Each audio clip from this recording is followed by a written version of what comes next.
Awesome. So we're really excited to have you all here and hear from our finalists this afternoon. You're joined by our special guest judges, our fantastic supporters, educators, family, friends from all across Australia. So we can see you all jumping online, and it's so fantastic to see everyone meeting here this afternoon and evening all around the country at different time zones. So as a virtual event, before we officially kick off, we've just got a couple of housekeeping things. So due to the number of people watching today, we will have to keep everyone on mute, and we'll unmute speakers when they're invited to join us up on the stage. To all the finalists and judges, to make this process easy for us, please ensure that your Zoom name has your business name and your name. So if you can add that into your name, you can rename your name in the Zoom settings, and you'll be able to show us your business name in there as well. As a reminder to those that are pitching this evening, you do have 60 seconds to present, so it may go by pretty quickly, and we will give you a friendly warning if you are getting over that 60 seconds in the chat, so that you can let everyone have their pitch be heard. And some final reminders is that feel free to use the chat during the event to offer your support to other young entrepreneurs that are pitching, introduce yourself, as I said, share encouragement, any questions or any support you might like to offer. And finalists are also encouraged to respond to questions and post their websites and social media links following their presentation. Feel free to also use the emoji reactions during the pitches to show your support, so you can have a go at testing out some of those now. And to the finalists, we won't actually have time to do a full winner's speech. However, we would love to see some messages in the chat to congratulate the winners once they're announced. So to make sure that we've got time for everyone, please just post those messages into the chat. And as always, the safety of our young entrepreneurs is paramount. So please ensure you aren't asking for any personal details from our young entrepreneurs on this awards. And if you would like to reach out with our ideas or connections beyond the channels that we're sharing, feel free to get in touch with the Young Change Agents or BOP team, and we can help facilitate some of those introductions. So this will also be a recorded event, so that any schools or students that aren't able to join us and celebrate here today can watch it back. So just a note about that as well. And now it's my privilege to introduce an inspirational entrepreneur and proud Wiradjuri Yinarr woman whose ancestors stem from Narrandera in the Riverina area of New South Wales, to share an acknowledgement of country. So hopefully we've got Letitia Ann Quince on the call, and I'm going to hand over to you now. Yuraju Marang Yundu Letitia, Wiradjuri Yinarr WD, Glennon Valley D, Guga Gadira Banglaray Numbangu. Good afternoon, everyone. My name's Letitia, and as Kat mentioned, I'm a proud Wiradjuri woman. My ancestors stem from Narrandera, which is down south of New South Wales, and I currently live in Glennon Valley, which is on the central coast of New South Wales. So I'm on Dark and Drum country. But I also mentioned Dubbo, which I was saying Dubbo is Nurrumbung to me, home, because that's where I grew up. So I grew up in central western New South Wales. And I also acknowledged my nation totem, which is the Guga, Gowenna, and Buduragun, which is Brolga as well, my personal totem. I wanted to pay respects to elders past, present, and future emerging, especially the deadly young leaders on this call as well, and out in community, for the strength we have as people, for the gifts of Mother Earth, to Bayami, Father Spirit as well, for the lands, our waters, our seas, our native animals, and our native botanicals, for all the strength we hold in our culture, in our language, in our dance, art forms, and many different aspects that we bring to this space, and extend that to all the countries and nations that you are on today. I think it's always nice to acknowledge what country you're on in the group chat. So if you wanted to pop a quick note in there, just to open up that space, if you know what country you're on, and take that time. So Mandagur, thank you for having me come to open up this space today. I'm here from Dark and Drum country, as I mentioned, and then I'll share the space back over to Margaret as well.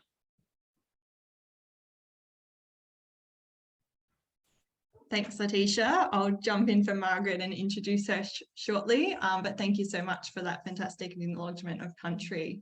So the Teens in Business Awards are a really exciting collaboration between Young Change Agents and BOP Industries. And for those of you that don't know, you might have seen on the previous slide, we're actually running the Teens in Business Awards and this event as part of the Spark Festival, which is Australia's innovation festival of innovation and tech ideas. So if you haven't already followed our Teens in Business Instagram, we're going to be posting live updates throughout this event on there.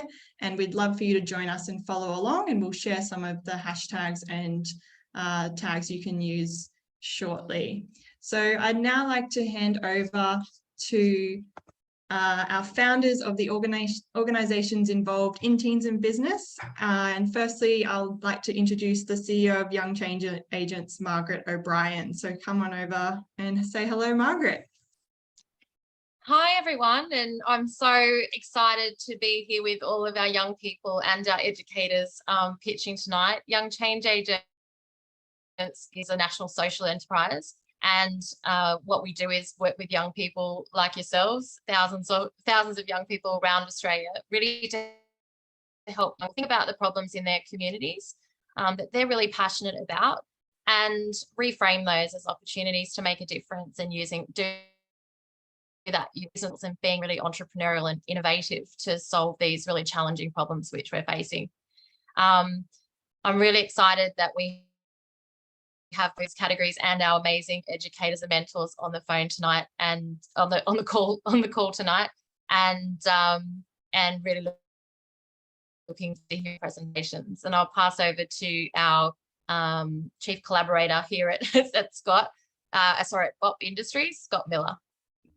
Awesome. Thank you so much, Marg, and good evening, wonderful humans. I hope you're all having a fabulous evening and a wonderful start to term 4 from your respective communities across the country.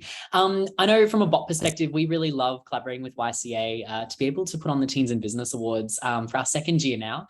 BOP, we're an Aussie education company on a mission to inspire the next generation of young innovators. For us, we started as a teen-run business ourselves as part of a Year 9 business program. And I think what I really love is for us being able to give back to that next generation of young entrepreneurs, helping you guys showcase the amazing work you're all leading across the country, and access opportunities, but also access a network of young entrepreneurs. I know for myself, I started BOP 8 years ago, and just the other week, I had the pleasure of heading back to one of the networks that I tapped into when I was starting 8 years ago. And it's amazing seeing, I think, how much youth entrepreneurship and entrepreneurship in general has grown across the country. So I know from a BOP perspective, we have the pleasure of working with young people across the country and around the world. And I've really loved that about Teens in Businesses, seeing all of the amazing young entrepreneurs doing some really exciting stuff in the business space across the country and around the world as well. So I'm super excited for the awards tonight. I know we've got an action-packed evening planned for you all. And I hope you all enjoy meeting our fabulous finalists as much as we've enjoyed reading their applications and finding out more about them as well. Thanks so much. Kat, I'll hand back over to you. Thanks, Scott, and thanks, Margaret. It's fantastic to hear from you both. So we'd also now like to acknowledge our sponsors and partners for this year's awards. So our gold sponsor for this year's awards, and our judging panel, we might come back to that. Our gold sponsor is the Telstra Foundation, and we've also got our supporting sponsors, KIT and UTS Business Society.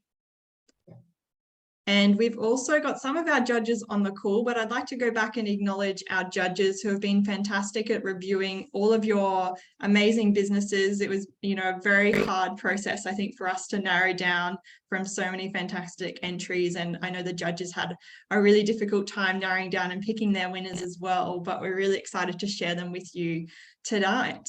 So thank you to our amazing judging panel, Letitia Ann Quince, Anne-Marie Elias, Jai Singh, Daniel Silkelly, and Cynthia Scott. We couldn't have done this without you. So thank you for your time and effort going through and giving your feedback and really making sure that everyone's ideas were considered and businesses were considered. Alrighty, so without further ado, it's my pleasure to get into the first category of awards. Hopefully we've got everyone here now and we can get started and jump straight into it. Before we do that though, don't forget to follow along on our social media. So if you haven't already, go over to Instagram and like the Teens in Business Instagram page. If you're posting tonight on any social media, you can use the hashtag Teens in Business or Teens in Business 2022. And then please jump on and like our organizations involved in running and bringing these awards to you, Young Change Agents and BOP. So you can see all the handles there and we can post those into the chat as well. Alrighty, so it's my pleasure now to kick off the awards with our very first category. You'll also be able to buy some of the products that will be pitched tonight as well. So we might come back to that and share those with you. But we've got some fantastic finalists here that have real products that you can go and buy and check out. And we would love you to support what they're doing and really celebrate what they've been able to create by investing your own money in and actually going and buying and supporting the product. So as you see them pitching, we'll post some of the links into the chat, but here's just a bit of an overview of some of the ones that will be available tonight. Cool, alrighty. So our Indigenous judge, Letitia, will now introduce the finalists for this category and provide some judges' feedback as she introduces them all. So if we're all ready to go and we've got everyone on the call, we'll hand over to you, Letitia. Thank you. So I'm pleased to welcome, so we've got 6 young people, businesses in this space for tonight.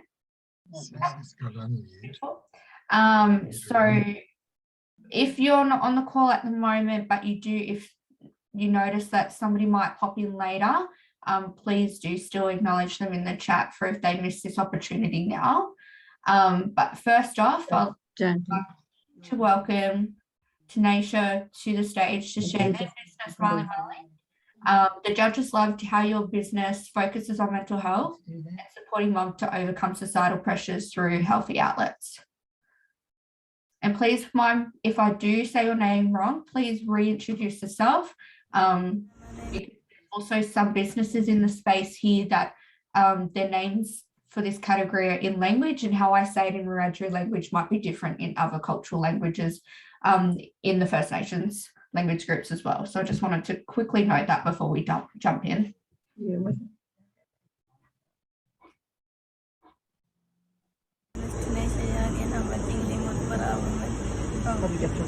Intro of each business. A workshop painting earrings for young women. Hear what each person says, but you probably don't really want to, do you? This workshop would help young women to keep their minds busy and relieve stress and talk about things instead of doing drugs and alcohol. They would be able to talk about things, and I think it would benefit their mental health, because I know it helps me. I have already done a few earrings and sold them in my school art exhibition, and they all sold. I can see staff and people around wearing them. I would like to run some workshops here at school and would need to buy some equipment and more materials like wooden disc and jewelry bits, and also give them box and tea as well. These workshops would be for young women here that are boarding at boarding school, and I could ask for help from teachers and other mentors like people in staff. I would like to get some extra help from someone who has done this kind of business before, maybe from an art center or here, or maybe back at home.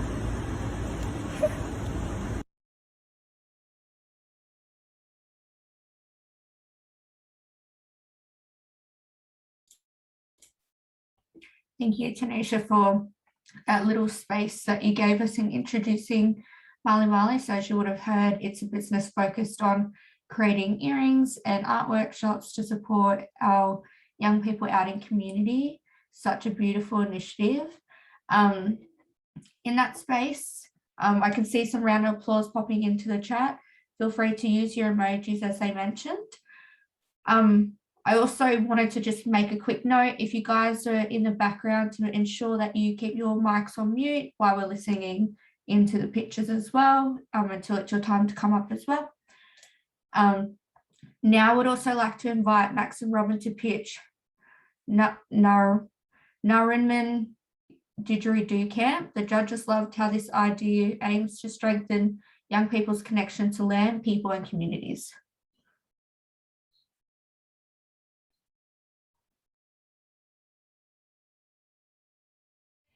Hello, I am Max and I'm from Timber Creek.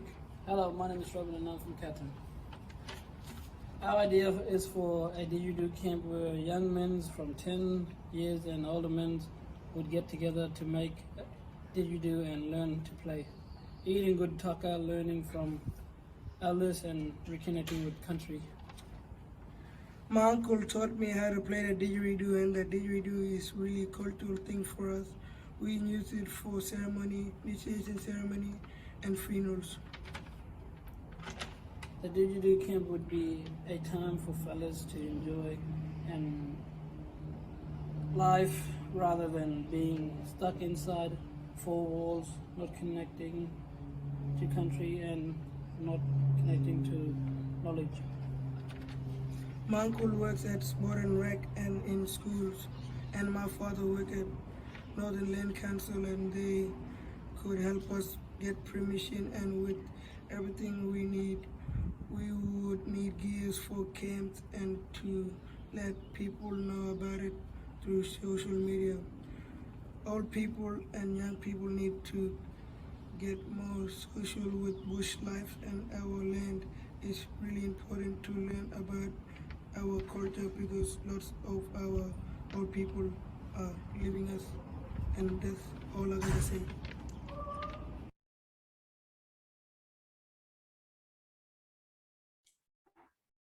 Too deadly. Thanks, Max and Robin. We'd also now like to welcome Kira to tell us about Choo Choo Designs. We'd love to hear how you've created, we loved how you've created the job and employment opportunities for others in your community.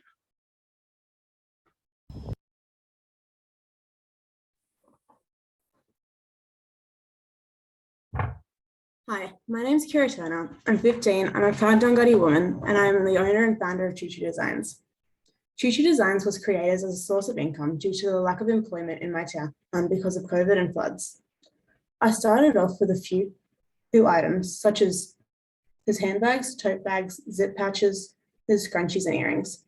But now with the help from customer requests, I have expanded our range of products and have added laptop patches, coin pouches, which will be released this weekend, laptop bags, which will be released next month, and a back to school range coming in the new year. These products are made from First Nation print fabrics. When Choo Choo Designs was first launched, we were using store-bought fabrics. However, we were now beginning to purchase fabrics with the artwork from local First Nations artists printed on them. I will be continuing to work towards expanding my business and continue on following my passion for sewing and designing. I've already been approached by a few businesses asking me to supply wholesale for their stores. My website, also, if you would like to check out my website or social media platforms, you can access the website on choochoodesigns.com or check out Facebook, Instagram, and TikTok at Choo Choo Designs. Thank you. Thank you so much, Kira. Pardon me. So now I would like to say quickly a huge shout out for you taking the time to also be able to come on and present that space, and also acknowledge that you have such an amazing product that you're offering out in community. I would now like to introduce Madlapa Designs, and we have Tamana on the line, I'm pretty sure, as well, for this one. My name is Samana Sanderson Bromley, and I'm an Adnamatna, Naranga, and Wanganui Yaliandi man from the Flinders Ranges, York Peninsula, and Simpson Desert. My business, Mudlapa Designs, is a screen printing and clothing business that I started at the end of 2021. I started releasing and selling my t-shirts in February 2022, and since then I've participated in a bunch of markets and sold my t-shirts at a bunch of exhibitions. I make t-shirts and jumpers with my own artworks on them, and I also share my messages through them, such as caring for country, sustainability, and looking after our environment. I also want to enable and encourage allies to share my messages when they're wearing my clothing. My goal is to create a sustainable business. I currently use t-shirts made in Australia, and I also want to support and help other small businesses. In the future, I aim to explore with recycled clothing, as well as clothing that's made from recycled plastics and upcycling clothing. I'm about to finish school, and in the future, I want to continue to expand my business. In 2023, I look to participate in more markets and expand my catalogue.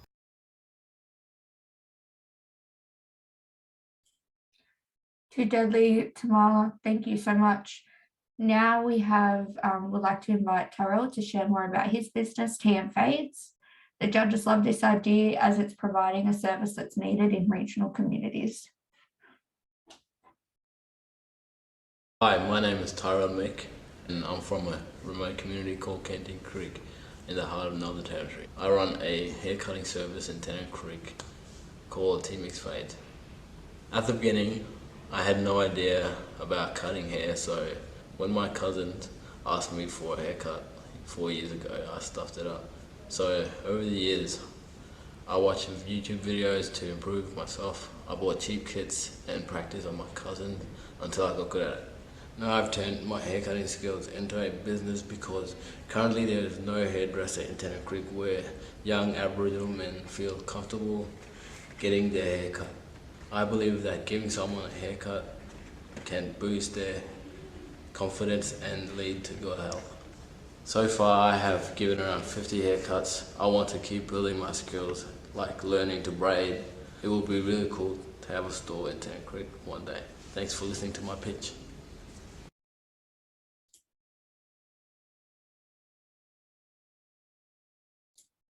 Manangua, thank you, Tyrell. We now want to welcome the team from Custodians of the Sea to share more about their business. The judges loved how you're using your products to start conversation about protecting waterways and marine life and also promoting Indigenous art.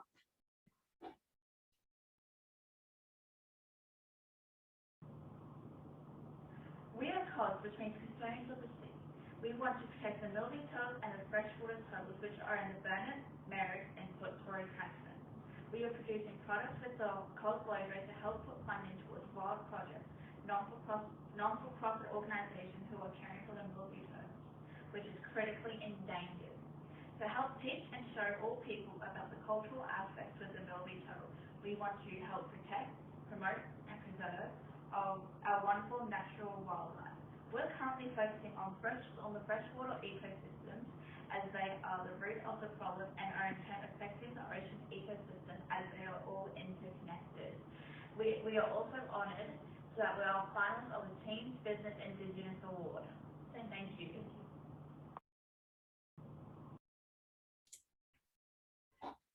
Fabulous. Can we all quickly just give a round of applause in the group chat and acknowledge that that's all our deadly finalists for this category. We are so impressed about your ideas and the work that you guys are already doing out in community. It's so amazing to see so many First Nations young people in this category as well. But that also now brings us to announcing the winner for this category. So drum rolls, please. Our winner is Mudlapa Designs by Tamara. Can everyone please use your emojis, use the chat to congratulate our worthy winners and our finalists as well, because this was such a hard category to decide. In saying that, we also wanted to give a special shout out to TM Fades, as the business the judges said he is one to watch. So amazing work, Tyrell. You guys are so deadly. And we are so excited to, celebrate this space with you guys and see what comes next for every single one of you in this category.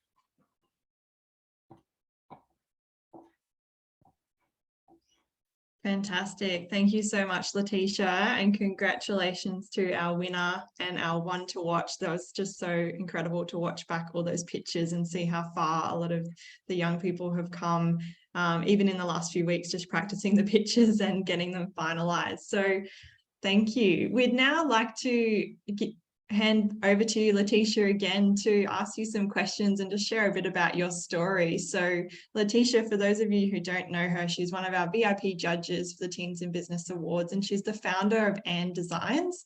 And that's a branding and graphic design business that she started in 2020, just 22 years old. So since then, her business has actually grown immensely and is now employing their own employees and subcontractors. And she's created a really diverse team of deadly creatives to support, embrace, and empower First Nations businesses, as well as young entrepreneurs and organizations that are focused on community growth and development. So Letitia, it's fantastic to have you as part of our judging panel. And we'd just love to know from you, what is your overall feedback, especially to our group of young Indigenous entrepreneurs who have just presented?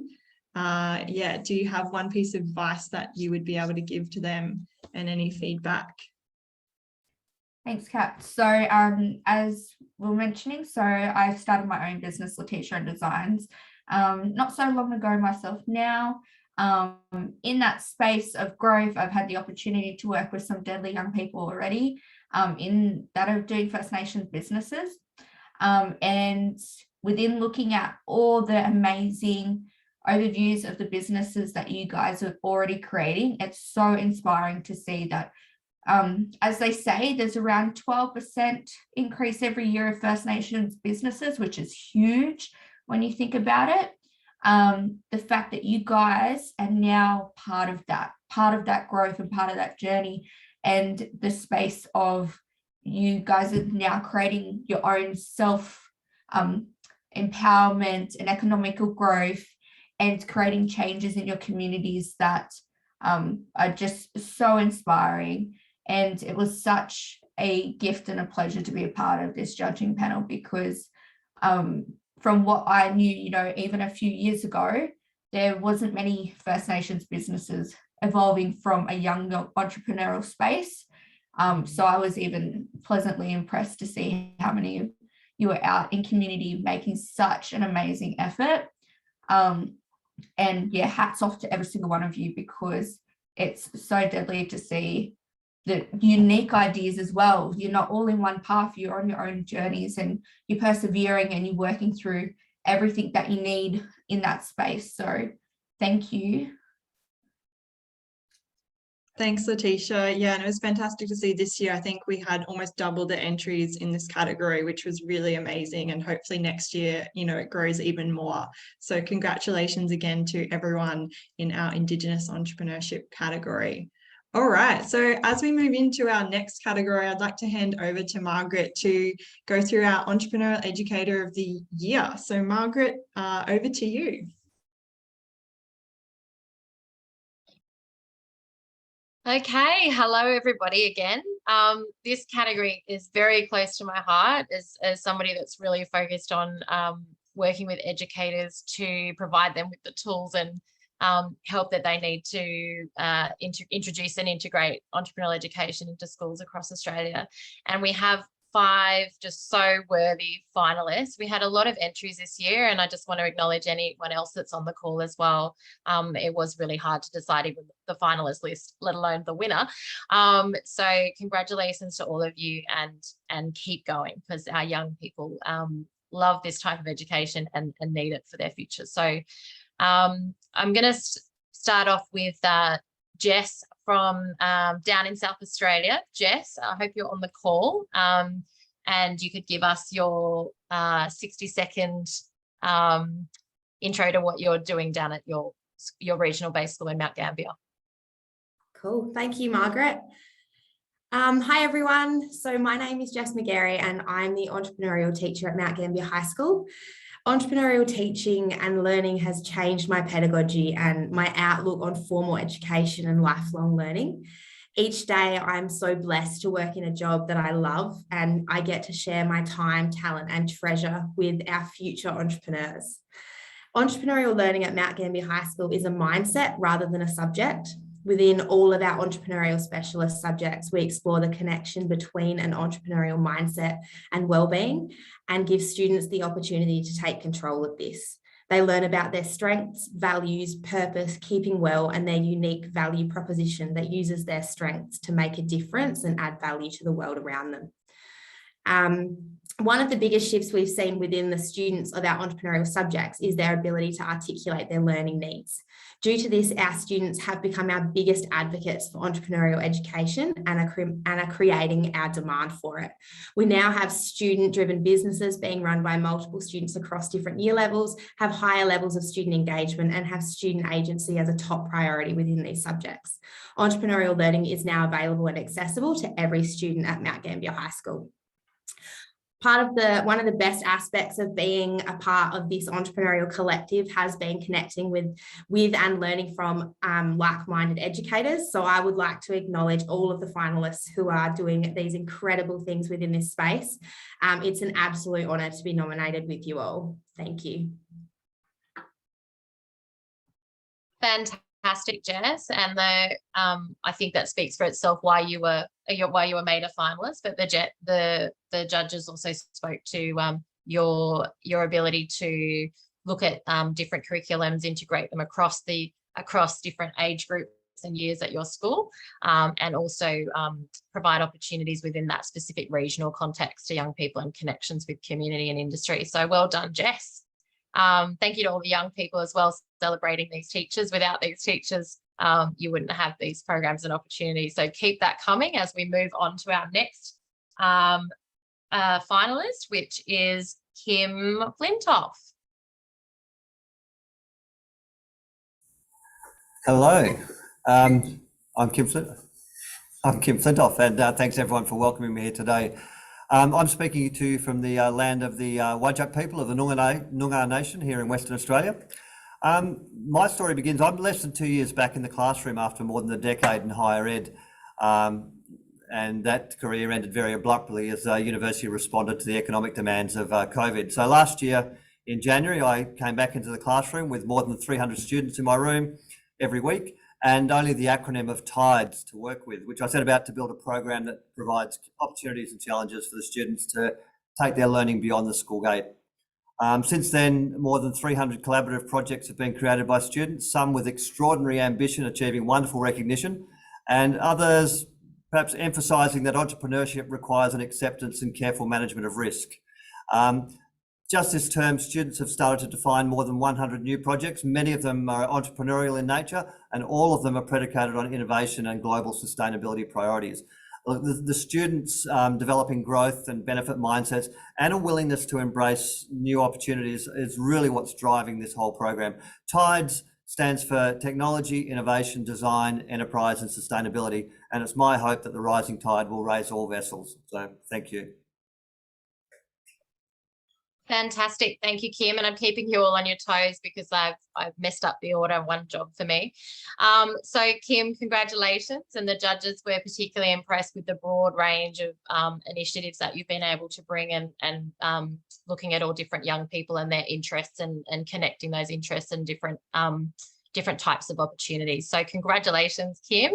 We're going to go back and I'm going to go back to Thea. I'm sorry, Thea's on the slides and not enjoying this for me right now. So we'll go back to, and we're going to, Thea, if you can go back to, sorry, we'll go to Nicole Amy at Kepnock State High School in Queensland in lovely Bundaberg.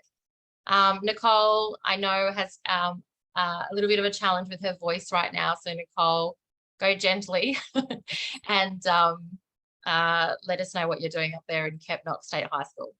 Okay, hi Marg, how are you? Hello everybody on Teens in Business Award.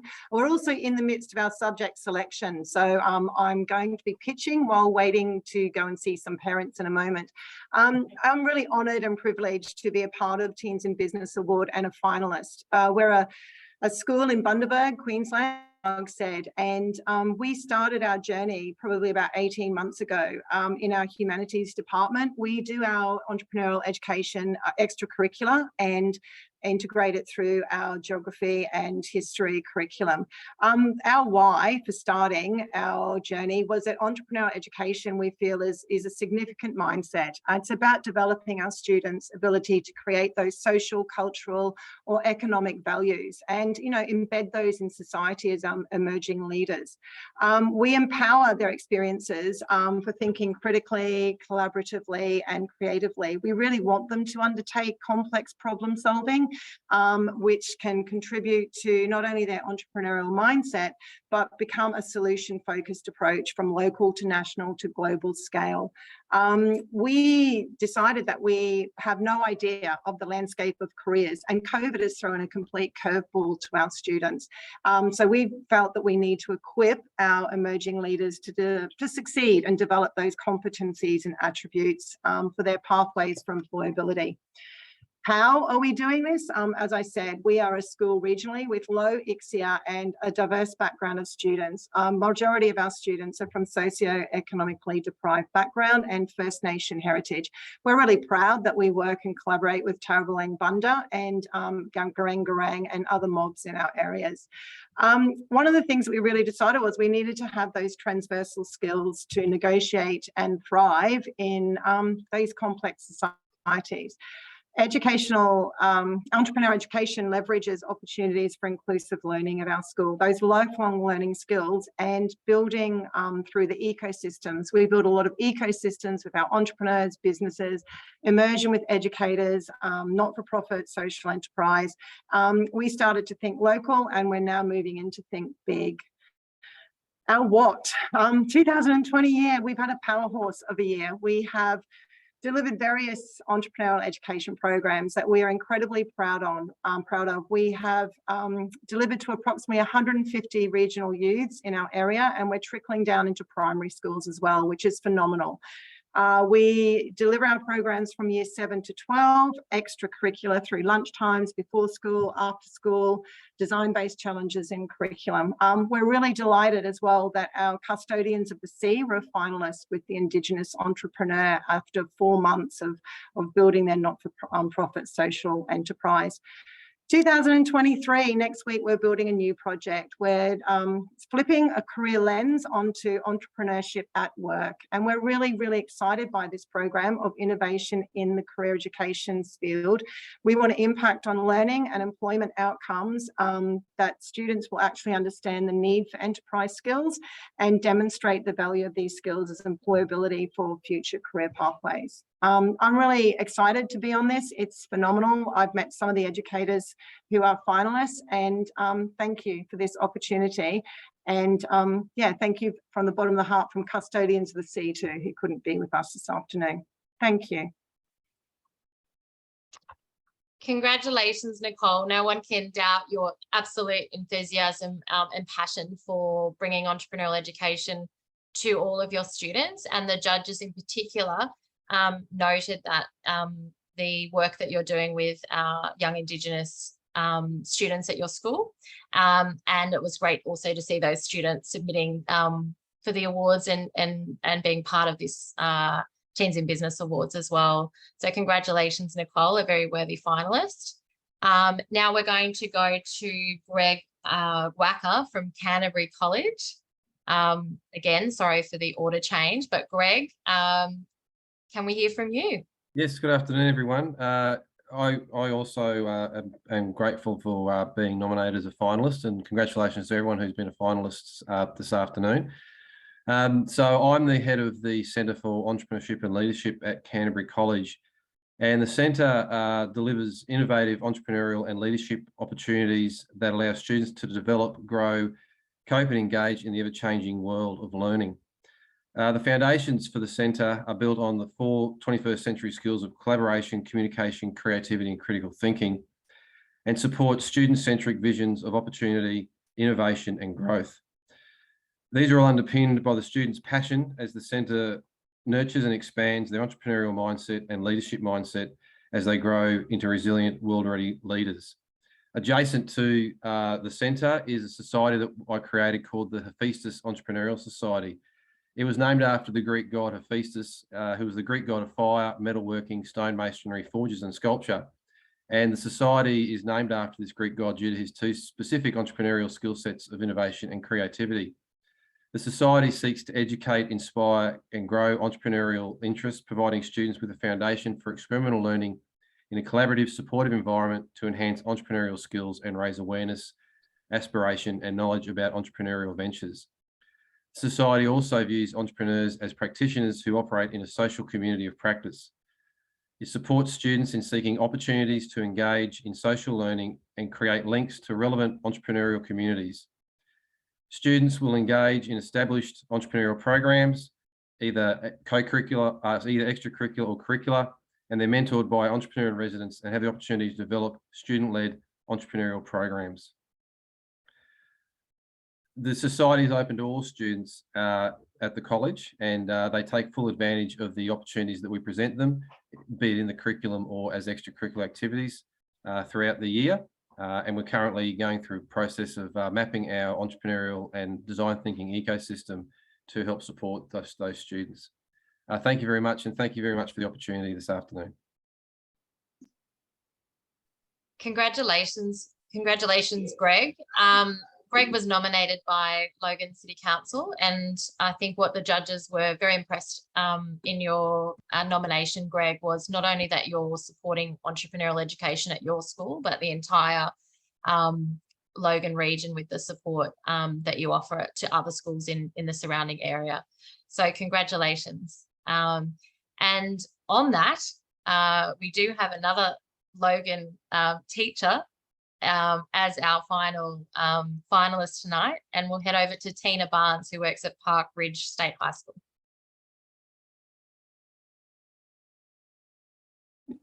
Okay, hi everybody. It's great to see some people that we've had connections with before, but I've got to say, like, this entrepreneurial journey has just been fantastic, and the work of Logan City Council, I can't even begin to describe how amazing they are. Mark, Stacey, Paulette, young change agents are simply the best in not only working with our kids, but just educating us as educators in this space. And someone of you know, my age is not down with all the stuff. So this is just a great opportunity that they have provided us. Scott Miller from Bop Industries, you are just a ball of sunshine. Every time you talk, it makes me smile. So I have just loved working with everyone. Our students just are lapping up all of this stuff. So I'm short and sweet. We're you know, on our journey, we're not too far down the track, but we're having a blast, and you guys are awesome. Fantastic. Congratulations, Tina, and you're very humble. One of the things that was put into your application, which really stood out to the judges, was your involvement in the setting up of the Catalyst program across the Logan region, but also your ability to transfer some of those resources and content into ways that could be disseminated across all of the schools and supporting all of the schools in that network. It's lovely to see that so many of our entrepreneurial educators have been nominated by others tonight. And congratulations to all of you. It was a very hard decision, and I think potentially one of the hardest that the judges had, because we know how much work you all put into being educators, and a lot of entrepreneurial education as an emerging field is done often in your spare time, and you know, through it's a real passion project for all of you. So thank you so much for what you do. And now it's my pleasure to announce our winner, or in this case, as per last year, our joint winners for this year. So drum roll, everybody. Our joint winners for 2022 of our Entrepreneurial Educator of the Year are Kim Flintoff in WA and Nicole Amy in Queensland. Congratulations to both of you. Oh. Fantastic. Well done. But well done, all of you. You're amazing. Thank you. Beautiful. And All thank you right. from me as well. Congratulations to all. Congratulations, Kim. Sorry, Mark, and all of you. You're phenomenal. Thank you. Beautiful. I'm handing over to Scott now, who'll take us back onto the next student award. Awesome. Thank you so much, Marg, and congratulations to all of the finalists in the categories you've seen already and to our amazing entrepreneurial educators. I know so many of our young entrepreneurs wouldn't have gotten their start if it weren't for the amazing work you guys are doing. So definitely keep it up. Now, our next category is the Pivoting Pioneer of the Year Award. Now, as entrepreneurs, we're always working to pivot. We pivot when there are opportunities. We pivot when things go wrong. We pivot when we chat to our customers. And I think all of us over the past couple of years with COVID have become pivoting experts. But these Pivoting Pioneers of the Year, our finalists have really done an amazing job of identifying opportunities and pivoting their business model and pivoting their products to respond to opportunities in the market. So that's what this award is all about, recognizing our young entrepreneurs that have done some amazing pivots. Now, our first Pivoting Pioneer finalist is April from Askew Designs to share more about her business. Now, April has pivoted many times during her entrepreneurial journey and has done everything from writing a book to creating and selling rings. So could we all please make April very, very welcome. April, over to you. Oh, April, we seem to be having some issues with your audio. We can't seem to hear you. Is that better? Yep, there we go. Over to you. Sorry. Hi everyone, I'm April and I'm speaking on Kaurna land, and I created Askew Designs where I handcraft quality and sustainable jewelry, mainly rings, by upcycling old stainless steel cutlery. So from there, I was inspired to do this as I was sick of purchasing new rings that tarnished and left my finger green within days of buying them, and the jewelry was also very unsustainable. The pivot in my business was from my last project, Catch That Germ, a children's educational book I created in 2020 with the purpose of educating kids on how to keep themselves and others safe from COVID-19. I pivoted my brand once I believed people and kids understood how to keep COVID safe and didn't need a book to educate them. And I also found more passion for creating sustainable jewelry instead. I also donate 10% of my profits to charity, which I change every month as I believe so many different charities need funding. And currently in October, I'm donating 10% of profits to the Cancer Council Breast Cancer Fund. Currently, I'm selling on Social Enterprise Schools Marketplace with goals of selling at local markets and through other businesses' stores in the future. If you're interested in purchasing a ring or following my business's journey, check out my Instagram page, Askew Design, where you can see images of my rings or find my store that's linked in the bio. If you have any questions, feel free to chuck me a message on Instagram as I'm happy to answer. Thanks for listening and good luck to the rest of the finalists. Awesome. Thank you so much, April. Amazing pitch, really concise, and I love the plug as well. Definitely check it out. Up next, I would like to invite Kiana to tell us a bit more about her business, Kiana May Designs. Now, we love the message behind Kiana's origami, and the judges were really inspired about how she was able to navigate different challenges over the course of her business journey. Kiana, over to you. Good evening, everyone. My name's Kiana. I'm a current Year 11 student and aspiring young entrepreneur. Inspired by my time spent studying in Japan in 2020, I currently sell my individually hand-folded origami butterfly artworks at a variety of markets across Melbourne. In the past 12 months, my artwork has generated over $45,000 in sales. I'm at the point right now that I've realized the importance of creating a social and environmentally aware purpose for my business.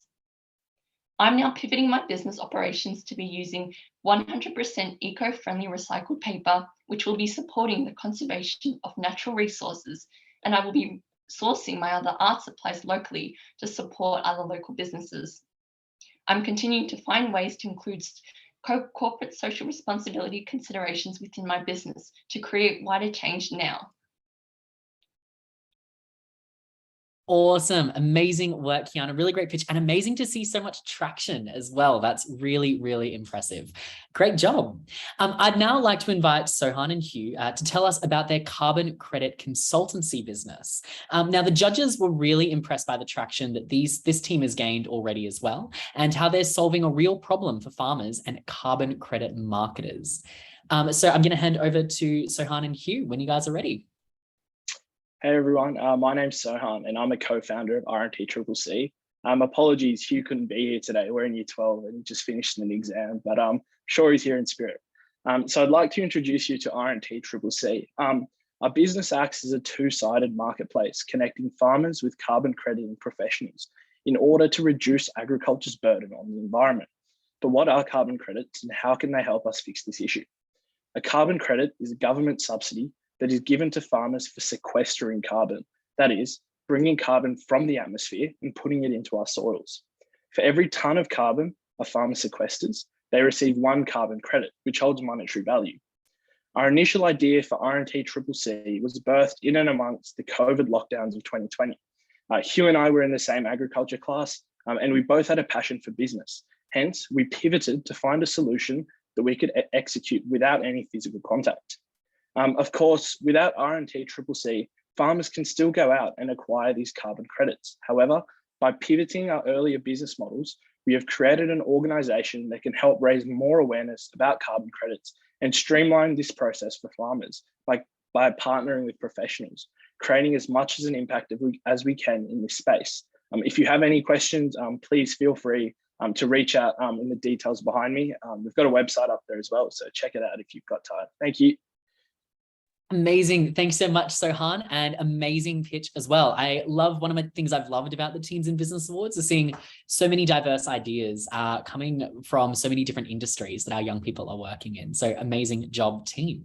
Now for our final finalist of this category, we're going to hand over to Nicola to tell us about her pivot as an author with a new book, Eyes Locked. The judges really loved how you navigated your pivot between book genres, Nicola. Over to you when you're ready. My name is Nicola Shaw, and when I was in year 7, I published my first book with my dad, a fantasy book aimed at upper primary kids called A Short History of the World, which was sold at my local bookstore as well as online. Since then, I've written the sequel, read a lot of books, and found my style. I'm currently working on my own book, a romance book called Eyes Locked. It's a dual persona novel that captures both sides of the story. I have learned about my writing style and have pivoted from fantasy to romance, from medieval times to the present, from upper primary kids to 16-year-olds, from boring one persona to dual persona. I discovered what makes my creativity flow and have embraced it. Writing a book is a journey, not only for the characters, but for the writer too. Amazing job, Nicola. I love it. And fantastic to see how you've been able to bring your passion for writing to life through entrepreneurship as well and being able to commercialize it. Fantastic pitch. And can we give a big round of applause to all of our finalists for the Pivoting Pioneer of the Year Award.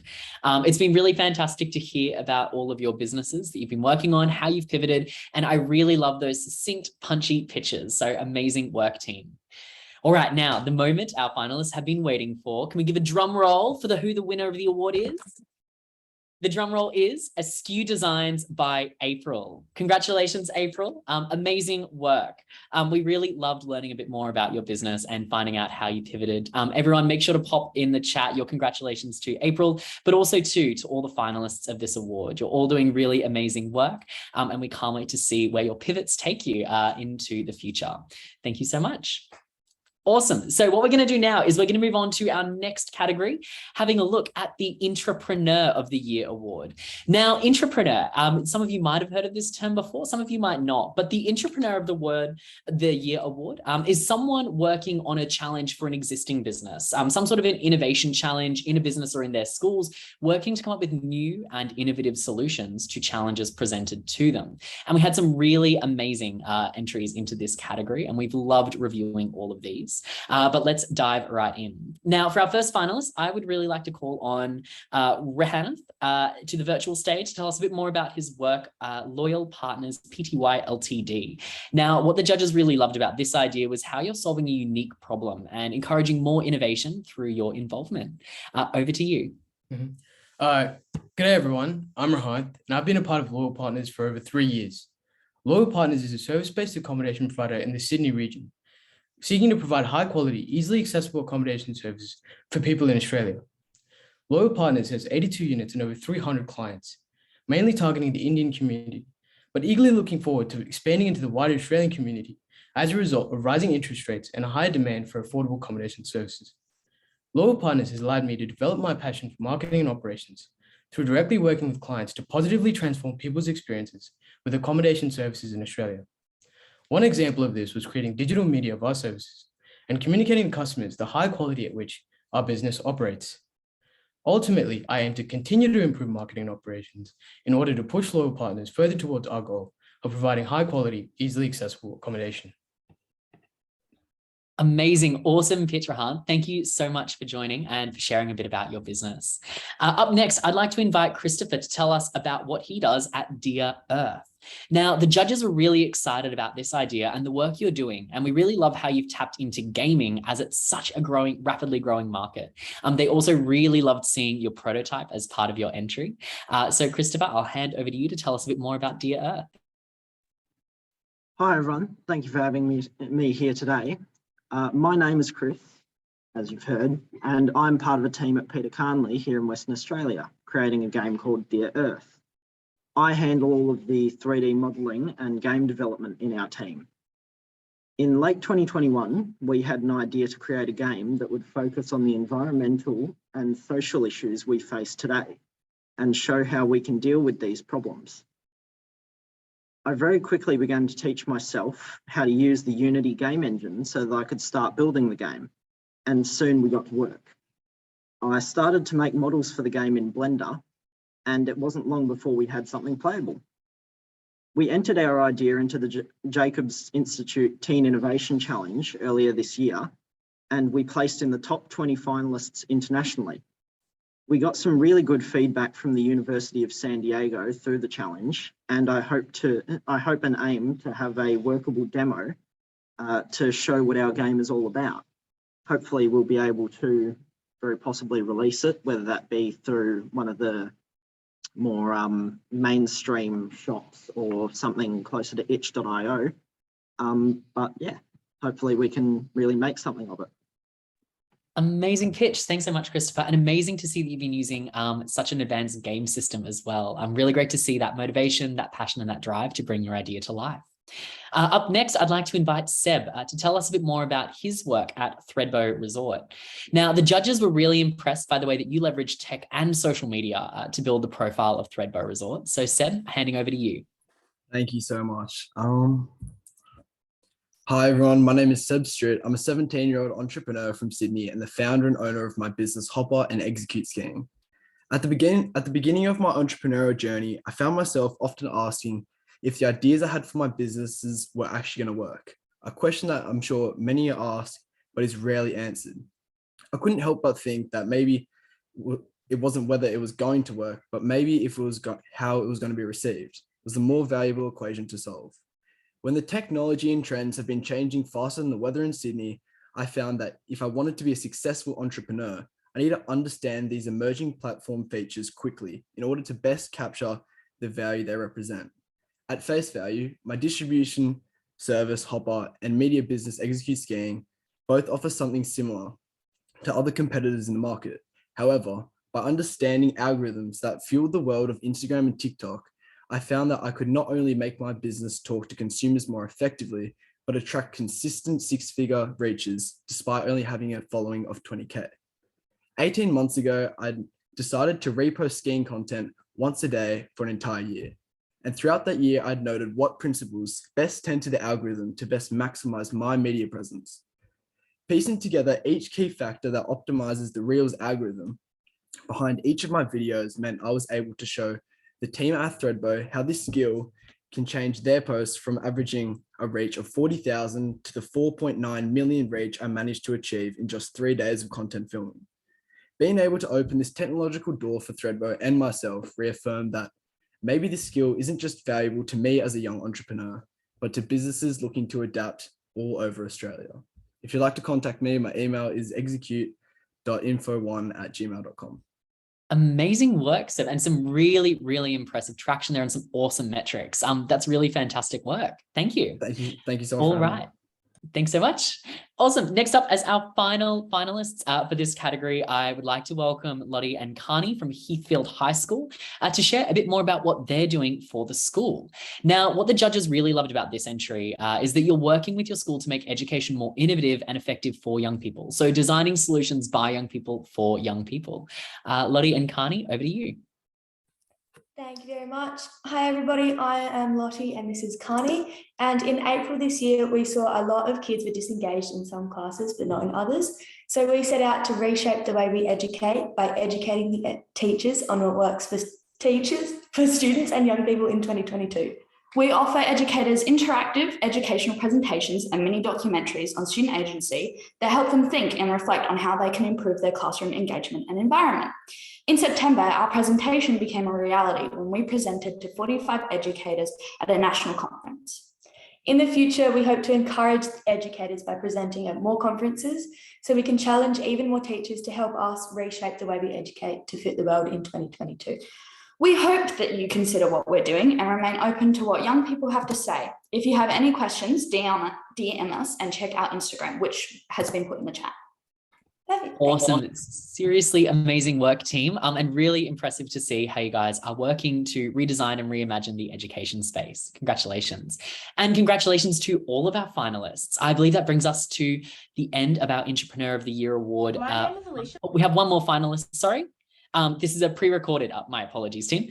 We do have one more final list joining us this afternoon, pre-recorded though, from Alicia, who is currently doing her final exams. I know year 12s, it is a rough time for you all. Hope you're all doing well. And Alicia is currently doing some final exams as we speak. But we do have a pre-recorded pitch where she's telling us a bit more about the work she does at Malkari Cultural Centre. Over to you. My name is Alicia Blackley and I'm currently a student working for Malkari Cultural Centre, a non-for-profit Australian First Nations organisation. We focus on the preservation and continuation of Indigenous Australian culture through art, dance and language, as well as other cultural practices. I began my relationship with the organisation at a young age as a dancer and participant in learning the traditional language of the Kalkatunga people. I've since shifted into a working relationship with the latter, having striven to hone my art and design skills to create a bridge between traditional First Nations cultural practices and the expanding contemporary world of technology and graphic design, to deliver an outstanding service and product for our customers. I have always been passionate about art from a young age, having grown up surrounded by the creative world, but my interest was piqued once I got to high school, as I saw how art could be adapted to different platforms and spaces. I will continue my journey with art and business by attending university to study a Bachelor of Art and Business, and continue growing my professional portfolio. Thank you. Awesome. Thank you so much, Alicia. Really impressive work that you're doing there and really impactful as well. Thank you so much for recording and sending in that video. All right, so that's the end of our finalists for the Entrepreneur of the Year award. And the winner is, can we please get a drum roll, everybody?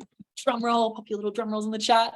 The winner is Seb from the work he's done with Thredbo Resort. Seb, congratulations. We were really, really impressed with the metrics you're able to achieve, the impact, and seeing a young person doing such amazing work with that brand. So congratulations to Seb, but also to all of the finalists this afternoon. It's been amazing to see all the work you've been doing as part of this category. And everyone, make sure to put your congratulations in the chat and don't be afraid to reach out to the finalists as well if you want to see how you can get them working with your organization as well. I'm now going to hand over back to the YCA team for our next category. YCA team, over to you. Oh, thank you, Scott. It's all so inspiring. Our next category, unfortunately, our winner cannot be here tonight, so we're going to play a pre-recorded message. This is from our Youth Entrepreneurship Mentor of the Year. This award acknowledges someone or a group of people in this case who are supporting young people involved in entrepreneurial education. And congratulations to the Lighting the Spark Canberra team, which includes Belinda Kendall, Jodie Stevenson, Melissa Lacey, Sarah Richard, Michaela Thomas and Ivy Hill, who are mentoring young Indigenous entrepreneurs down in the ACT. And here's a message from them now. Good day, everybody. My name's Jodie Stevenson and I'm a Darawal woman currently living on Ngunnawal country, which is in Canberra. I would like to acknowledge the spirits of the land and people of this land and the community that are here today. So firstly, a big thank you to the Young Change Agents for the opportunity to receive this award. We'd also like to pass on our congratulations to all of the other finalists and winners today. I'm representing 6 successful Koori women in the acceptance of this award: Belinda Kendall, Melissa Lacey, Sarah Richards, Michaela Thomas, Ivy Hill, and myself. All of our businesses are from different corners of industry, but we came together to deliver the Lighting the Spark program with common purpose. We wanted to give back to our young women living in the Canberra region. We're really proud of the program and the opportunity to support our young people like yourself to turn business dreams into reality. All 6 of us have lots of different business knowledge and experience along with great networks. So being a great mentor is really about the willingness to listen and to offer learnings and information when asked. So my top tips for young entrepreneurs like yourself are, firstly, develop your strategies that will help you to back yourself. Sometimes you will find yourself walking alone on your business journey. Don't be afraid to be true to yourself. It's your dream. But more importantly, learn to be okay with fails. It's the true grit that will keep you going. These will be the times that you will learn the most. So that said, thank you for listening and congratulations again to all of the finalists and winners today.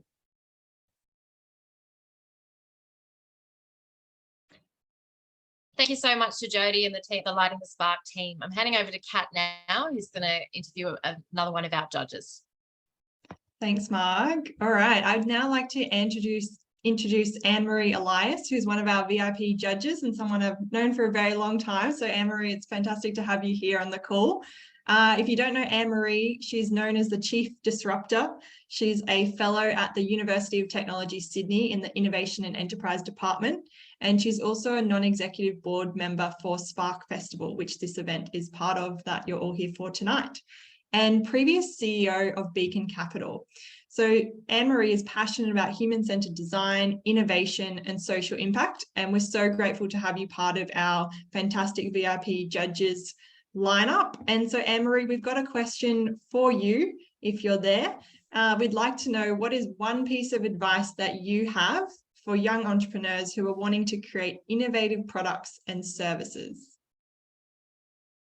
Hi. Well, I think the one thing that hopefully you've learned through this process is just do it. Just do it. Whatever it is, just give it a go, get a team behind you, and just have the courage to get out there and do it. That's really all that matters. I mean, you guys have been so amazing. You know, your capacity to unravel a really big problem and come up with a solution is exactly what this world needs. So don't be afraid. Don't be afraid of failing. Just get out there and do it. Love that. Thank you so much, Anne-Marie. And I think it's great advice if there is anyone on the call who's not sure if they want to start something. Maybe you've heard some of these fantastic business ideas. You know, there's such a supportive network that you have from everyone here on the call that want to support you in your journey. So without further ado, we'll keep going, and I'm going to hand back to Scott for our Empathetic Entrepreneur of the Year Award. Awesome. Thank you so much, Kat. Now, the Empathetic Entrepreneur of the Year Award. Let me just quickly get my notes up here. Now, the Empathetic Entrepreneur of the Year Award is a really important award. And I know that one that is close to a lot of our hearts as we look at businesses that can make a difference and businesses that can really understand what customers' needs are, really listen to them, figure out what their true needs are, and design a really impactful solution for those needs and opportunities. And we had some really amazing finalists in this category, and we really enjoyed reading all of their applications. Now, I'd like to hand over to Kiana and welcome her back to the stage to give us a little bit of an overview of the Kiana May designs from an empathetic entrepreneur's perspective. Kiana, can you tell us a bit more about how you've been empathetic in your business? Recent research has signified that 80% of Australian teenage girls struggle with body image. The Butterfly Foundation is an Australian organisation who support girls experiencing eating disorders and body image issues. I have personally seen the incredible and inspirational impact that the work of the foundation has had on people in my life, so I have chosen to support the foundation by donating 100% of all profits from the sales of a special edition handmade butterfly artwork to their charity, enabling them to continue helping girls my age all over Australia. Through this, I also want to spread my own unique message that just like an origami butterfly, not everyone is perfect. We are all one of a kind and have our own special and unique handcrafted flares. Amazing work, Kiana, and so great to see how you're being able to give back to other young people in the community and support them with issues that are close to your heart as well. So thank you so much for sharing. Next up, I'd love to invite Ruby, Alice, Millie, and Seth to tell us more about Kids of Purple. Now, what the judges really loved about Kids of Purple was how they've demonstrated empathy in their business through securing partnerships and engaging with the community to be able to create this solution. So Ruby, Alice, Millie, and Seth, I'm going to hand over to you guys to tell us a bit more about Kids of Purple. Thanks for joining us. Oh, I think we're just having some issues with your audio team. No, still can't hear you, unfortunately. What we might do is we might move on to the next finals, but we'll come back to you guys at the end if that's all right. Potentially have a bit of a play around with your audio, and one of the team will reach out to see if they can help you out a little bit. We'll move on to our next finalist though, as Kids of Purple get their audio sorted.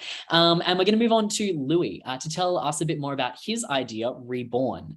Now, the judges really loved how your idea shows a great deal of empathy for people who are grieving their loved ones. And they were also really impressed by Reborn's understanding of the problem and also their target audience. This is a really empathetic solution. So Louis, I'm going to hand over to you. Tell us a bit more about Reborn. Hey everyone, I'm Louis, a Year 10 student on Yagaraland. I'm passionate about science and sustainability. I want to create jewelry which means more. With a changing world, we're becoming more transient. We can't connect to our past loved ones like we used to in the past. 2 of my grandparents have passed away in the Philippines, and visiting their grave is a rarity. That's why I started Reborn. We create products that help customers feel closer to their loved ones. And based on my research, I found that since diamonds and cremated ashes are both made out of carbon, we can extract pure carbon from cremated ashes of people's loved ones and carefully place it in a heated, pressurized lab environment that turns them into diamonds of any shape or form and will last forever. This is an untouched market, especially in Australia. Right now, I'm starting simple to create a community of loyal customers, something where people can connect with me via Zoom for 30 minutes, talk through what the person meant to them and the best way to memorialize the person they were. For instance, engraving the loved one's initials on a bracelet or a photo. So I'd really appreciate if you help join the movement by following the Instagram at reborn_life_restored. Which has links to my website, which has just had under 2,000 views this month. I just checked, and my contact details, which I will also put in the chat. But yeah, thank you for your time and congratulations to all the finalists and winners tonight. Awesome. Thank you so much, Louis. Amazing pitch and really great to see this idea starting to come to life. We're going to move on to our next finalist now, Nicola, who is going to tell us again a bit more about how she's been able to harness empathy to write her book, Eyes Locked. Now, from an empathy perspective, the judges really loved seeing how Nicola was able to use this empathy to write her book and create really realistic characters that the readers can relate to. Nicola, over to you. The book I'm currently working on is called Eyes Locked and is my escape from reality. As a teenager, I know the struggles that all people my age go through, especially mental health and anxiety. Reading and writing is my escape from anxiety I face. Being in another reality and letting your troubles fade away is what my book is all about. My dual persona novel covers a range of issues and is a book I have tried to make relatable for all. I'm not one of those authors who writes in my room alone. Well, sometimes I do, but I share my ideas with my friends. I send them every chapter I write and I get their feedback. I test my ideas on my friends and they are who I talk to when I need to develop my ideas. To write a book, you have to understand what your characters feel and how your readers can relate to that. Awesome. Thank you so much, Nicola. And amazing to see how you've been able to take your idea with the different categories and apply a different lens to it. So fantastic work. All right, Kids of Purple team, you ready? Yeah, real good. Oh, fabulous. Awesome. I'll reintroduce you. So I'd like to invite Ruby, Alice, Millie, and Seth to tell us a bit more about Kids of Purple. Now, what the judges really loved about Kids of Purple was how you demonstrated empathy in your business through securing partnerships and engaging with the community to create your solution. Kids of Purple, over to you. Thank you. So 1 in 4 Australian children are exposed to domestic violence. Tragically, the most defenceless victims of domestic violence, children, are being ignored. children who have had their feelings neglected after witnessing or experiencing abuse, children who have gone too many nights sleepless, children who have suffered emotionally and physically yet have no place to share their feelings. Kids of Purple, with support from Stand By You, Gold Coast Youth Service, Headspace and Multicultural Family Organisation, we are here to close the gap. Many of the traditional barriers to seeking help are reduced in an online setting. Anything a young person would be embarrassed or ashamed to ask their parents about, they're more likely to ask the internet. At Kids of Purple, we are providing vulnerable Australian youth with the opportunity to finally share their voice, to seek help, to access resources, and to find a community of support. Through our easily accessible website, youth affected by domestic violence can find the reassurance that no parent nor professional can provide, the understanding from fellow youth who have experienced the same crisis. We ask you to stand behind the Australian children by supporting us. Kids of Purple. Thank you. Amazing work, team. Fantastic pitch and really awesome idea that you guys have got going on. Wow, what amazing finalists for this category, having a look at the impactful entrepreneur. I know it was really fantastic to see all of these ideas, and I know this was definitely one that was a hot topic for the judges that definitely had us battling on our judging call because it was so close. But we do have a winner. Can we get a drum roll, please? Now, the winner for this category is Kiana May Designs. Congratulations, Kiana. I know we really loved seeing the traction you've been able to get and how you were able to support the local community, support a challenge, issue that you're so passionate about through your business. But a massive congratulations to all the finalists. You did such an amazing job, and we can't wait to see where all of your businesses continue to take you over the coming years. And everyone, making sure to pop in the chat your congratulations. And if you do want to find out about any more of these amazing youth-led businesses, definitely make sure to reach out. I also wanted to give a special shout out to Kids of Purple. We were really impressed with your business and how you were using empathy. We felt that it was a really empathetic idea, a really empathetic initiative. And we did want to give a special recommendation and a special shout out to you guys for doing some really exciting work. So definitely keep it up. Now I'm going to hand back to Marg and the YCA team for our next category. Over to you guys. Thank you, Scott, and congratulations everyone for the Empathetic Entrepreneur of the Year Award. It's my real pleasure now to host the most impactful Entrepreneur of the Year Award. And we have some really fantastic finalists to introduce. We're going to start with sustainable succulents. And we're going to have Amelie and I think I say Youngke, I think I say, but you're going to correct me. And the judges were so impressed with this idea. I won't spoil it all for you, but one of the things that they did particularly love was the way that you're thinking about introducing sustainability right through your products in terms of the pots and things like that as well. So take it away. Tell us some more.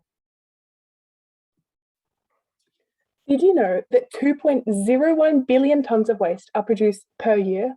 That's only per year. Let that sink in for a minute. And while you think about that, we'd like to introduce ourselves. I'm Yanka Stridham, and this is Emily Smith. Together, we started Sustainable Succulents, a not-for-profit business that reuses and upcycles vessels to plant succulents in, which therefore prevents more waste from entering landfill. Now that you've heard a bit about what we do, we'd like to share the rest of our story with you so far. We decided to take action when we were in Year 6 and learning about our negative impact on the planet. In 2019, we started off with some smaller markets at school before progressing to larger out-of-school markets where some of our products sold for $100. Throughout 2020 and 2021, where possible, we held a few larger scale markets as well as some smaller ones at school. We were also in an article the Herald Sun ran in their newspapers. Last year, we were then able to donate $4,000 to World Vision for various causes such as helping women start their own businesses, sending girls to school, and providing people with sustainable food for life. Today, we have around $4,500 ready to donate, and we're looking into donating to environmental options such as adopting koalas, especially in the wake of the recent bushfires and floods. If you have any other thoughts on which charities we should donate to, please feel free to add it into the chat box or contact us later. If you want to find out more about us, you can visit our social media pages by searching up Sustainable Succulents on Instagram, Facebook, and Twitter. We'll also put the links in the chat here, as well as our email address. So next time you see a piece of rubbish on your walk, try putting it in the bin. Every little thing does make a difference. Ultimately, this is best said through the words of William James: act as if what you do makes a difference. It does. Thank you. And good luck to all the other contestants tonight. Oh, that's just amazing. And you've been able to already turn that profit and be able to donate $4,500 to your chosen charity. It's just sensational, both an impactful product and also giving those funds to another charity. Well done. Okay, so we're going to move on to our next finalist. I'm going to call up Phoebe to talk about their business, SOS. Now, the judges were very impressed about how you're solving the problem of single-use plastic in a really innovative way, and the way that you've thought about a very specific way to do this. So take it away, Phoebe. I won't spoil it and tell everyone what that is. Thank you. Hi, my name is Phoebe and I'm the founder of SOS. I founded SOS in order to combat single-use plastic waste. For me, living on Worimi land in coastal Port Stephens, the devastation and damage caused by plastic was right in front of me. Tourists on whale-watching cruises stuffing used plastic ponchos into bins to the point where they would overflow. My solution to rid plastic is by developing sustainable ponchos and other outdoor accessories that are reusable, durable, and made from cotton-based waterproof fabric. By using offcuts from large suppliers, I'm able to minimize plastic pollution as well as textiles landfill. At outdoor wet weather footy matches, there are easily 40,000 plus plastic ponchos that people don't think twice about when they throw them out. I saw a problem and knew I could fix it by making my own patterns and sewing up products to help combat this type of waste. My ultimate goal is to not only rid Australia of single-use plastic, but the world. Thank you. You go, Phoebe. Thank you so much. That's so impressive, and we love that. We all love that mission and want to get behind you. All right, next up, if that wasn't inspiring enough, let's keep it going. Let's head to Ned to tell us about his business, the Turtle Tribe. The judges are so impressed by the Turtle Tribe's traction so far and what you've been able to do. Just really also how well you understand your customer and your business model. So take it away, Ned. G'day, I'm Ned, founder of the Turtle Tribe, coming to you from Quandamooka country. Did you know that by 2050, scientists predict there'll be more plastic in the ocean than fish? Ocean plastics litter our beaches, kill marine life, pollute our food chain, and contribute to climate change. 3 billion plastic toothbrushes are thrown away globally every year. But on a finite planet, there is no away. Every plastic toothbrush you've ever used is still in the world somewhere. So at the age of 11, I founded the Turtle Tribe, making and selling bamboo toothbrushes. They're just the same as plastic ones, but biodegradable when you finish with them. And using a bamboo toothbrush serves as a reminder twice a day, every day, to reduce your plastic use. So that's why I'm campaigning to get plastic toothbrushes banned. I've written a children's picture book to educate and empower other kids. And in just 4 years, my company, the Turtle Tribe, has grown to be one of the largest suppliers of bamboo toothbrushes in Australia. The oceans should be clean and blue, but who's it up to? Me and you. Wow, well done, Ned. It's very impressive. And I'm seeing all those boxes behind you. I assume they're full of potential toothbrushes for all of us on the call today. Getting a nod. So check out the Turtle Tribe as well. Thank you, Ned. Now we're going to go on to Magnifico, a group that's going to tell us a little bit about their business. It's Jade, Emily, and Vincy. And the judges loved how simple and scalable this idea was, but also, as you can see, the presentation, the execution of it, and what you've been able to achieve so far, especially big shout out to the marketing. So take it away, Jade, Emily, and Vincy. Good evening. My name is Jade, this is Emily, and this is Vincy. We're a team of 3 and 9 business students at the Lakes College in North Brisbane who have worked together tirelessly to found Magnifico. Subconsciously, society litters the world with single-use waste, a significant issue that threatens the survival of our precious environment. This is a worldwide problem that needs change now. We have worked together to produce a business model that not only solves this problem, but gives back to the community directly. Magnifico offers sustainable gift hampers that incorporate reusable cutlery, tableware, and shopping bags. Everything in our products is either reusable or recyclable, including our packaging. All hampers include a fact sheet regarding the work of Australia Zoo wildlife warriors, which 50% of our profits are donated to, allowing our customers to feel empowered by their eco-friendly purchase. Our thriving business has sufficient trading experience, supported by the fact that we've traded through the $20 bus challenge and local markets. We have turned $60 startup capital into over $1,300 in revenue in just a few months. Do you love our business idea? Check out our Facebook page where you can order your own hamper today at Magnifico Gift Hampers. As we look forward to the future, we would love to expand our business venture to become an online shop that delivers across Australia and helps promote a message of sustainability nationwide. Together we can save the environment one hamper at a time. Thank you. Fantastic. Thank you for that beautiful presentation. And there's lots of opportunities to support some of these product-based teams by heading to their Instagrams and their websites and thinking about your next gift purchases and Christmas. So we have our final pitch. Unfortunately, is not able to be here in person, so we're going to head to a video. Jessica from Reach Out. The judges loved how much potential this idea had to make an impact and how you're using technology to solve a problem in a really innovative way. So if we can head now to watch their video for that one. Hi, my name is Jessica. I'm the founder of Reach Out, and I'm 17 years old. My idea started 2 years ago when I wanted to receive coding experience at my local university, but the minimum fee for the high school extension program was $4,000. And because I couldn't compete with those unreasonable fees, I tried to simulate the internship by attending youth-led boot camps for Java. And through these programs, I learned how to code. I learned everything in an exclusive traineeship, but I never paid a dime. And unfortunately, most of my friends didn't know about this and believed that they couldn't afford these immersive career experiences. And so for the past 2 years, I've worked to combat the issue of educational inequality by creating a mobile app called Reach Out. It's downloadable on the Apple and Play Store. And so far, we've had over 1,000 applications sent by teens in over 9 countries by allowing youth organizations to post job openings and for others to apply. So if you know anyone struggling financially with higher education, feel free to reach out with Reach Out. Thank you.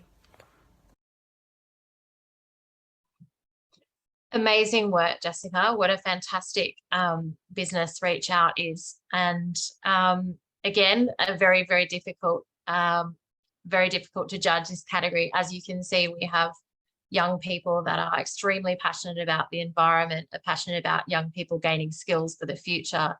And so, yeah, I encourage you to support all of these finalists via the ways that they've shared in the chat and in their presentations today. So again, a little drum roll for the winner of the Most Impactful Entrepreneur of the Year award. And it's my pleasure to announce that today this year's winner is the Turtle Tribe by Ned. Congratulations, Ned. Hopefully we can get some more of those boxes of more of those out. Thank you for bringing attention to single-use plastic and toothbrushes and what we can do about that. Congratulations to all the other people in the category and indeed in the awards. The work you guys do is fantastic. So super grateful. So thank you. Yeah, congratulations.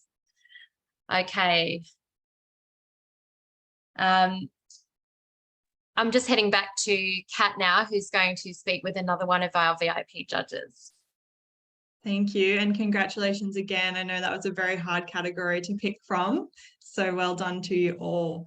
All right, so now I'd like to introduce Jai Singh. So Jai is another one of our VIP judges. He's a trusted advisor and investor in startups and associate at Antler, which is a global early stage venture capital firm with 2 billion in AUM. On a daily basis, he supports founders in building and scaling multi-million-dollar businesses and he's driven to make an impact and support the upcoming Australian startup ecosystem as well. He's helped coach a number of youth mentoring programs, and he really loves helping support the next generation of entrepreneurs and innovators. So Jai, it was such a privilege to have you as part of this judging panel, and thank you so much for your time. I've got one question for you. What is a piece of advice that you have for young entrepreneurs who might one day have to pitch for funding, and what should they include in a pitch? Cool. The $1 million question. I'll start off with, first of all, the privilege was all mine to be here. I think all the, the pitches that I saw was just amazing. And the caliber of the submissions was just, mind-boggling. Jumping into that $1 million question, I'd say focus on the team. The world population is about 7 or 8 billion people right now. There's all these problems that everybody's trying to solve. And I'm sure somebody's thought of a problem and a solution that you're kind of working on, right? But then there's only one Apple, there's only one Facebook, there's only one Afterpay, there's only one Canva. And the reason that's the case is because the team was the X factor that kind of takes you from somewhere to the best place on the earth, which is, conquering amazing feats. So I'd say when you're pitching and when you're thinking about ideas, think about your strengths, think about your weaknesses, think about how you guys work together as a unit and what that X factor is, and what you bring to the table, because the team is what makes or breaks an idea or makes or breaks a solution. So that's one. The second part of the question was, what do you include in a pitch? Include your experiences, include what you've done, include all the data that you've kind of captured. So if you were helping a community and you're helping 30 people out, and you've helped those 30 people out to a degree of like 3x or 4x, include all that stuff. No impact is small. Everybody starts from somewhere, but it's amazing to just see and quantify that impact. So every time you're kind of talking to people, either mentors or more people in the community or just selling to people, always use data to your benefit, and data is always going to be your friend. So that is something you should probably include in the pitch. Thanks, Jai. Some great advice there. And hopefully some of you might be on that path soon and scaling your businesses in the next year's Teens in Business Awards. Fantastic. So we have 2 more categories left to go. We have made it almost over halfway through. So thank you for all of you for joining us and being part of the evening so far. I'm going to hand it back to Margaret for our Tweenpreneur of the Year. Thank you, Kat. And we have an amazing lineup for both the final 2 categories, which is the Tween Entrepreneur of the Year and the Teen Entrepreneur of the Year, Bring It Home. I've got the pleasure of introducing our tweens, and Scott will be introducing our teens category tonight. Before we start, I really want to acknowledge the challenges that the young people have gone through over the last, number of years with COVID, with disasters and of all sorts, bushfires and floods. And a couple of our young people in this category, when they get up to speak shortly, are from Lismore in the Northern Rivers area, which, as we know, has had a lot of challenges this year in regards to floods. And I'm just so proud to see them be able to be on the call tonight. And Emma Wilson is also their educator at the school, the Living School in Lismore, and she's also here, and I want to give her a shout out as well for the work that she's doing with her young people. That school was flooded earlier this year. And I have asked if this is okay, and I hope it is okay with them, but I just want to take 2 minutes for us to play a song which the kids of that school, including our finalist that will speak in a I'll put them second. So I'd love to play this song, and it's really about their hope for the future around climate change. It's very meaningful, and I'd love us to just take 2 minutes to listen to that tonight.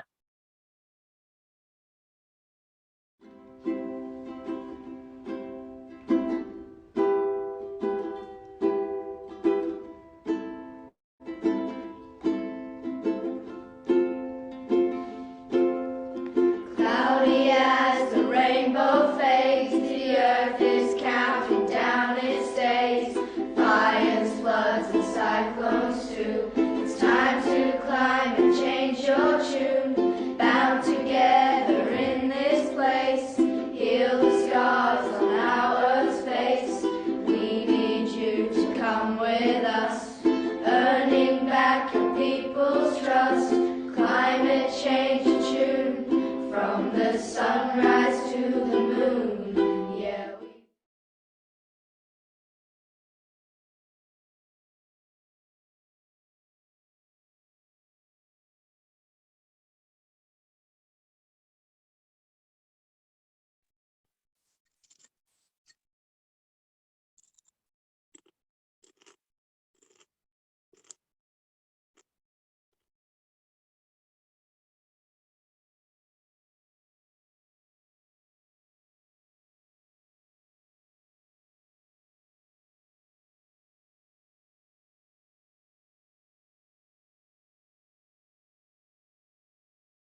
will share.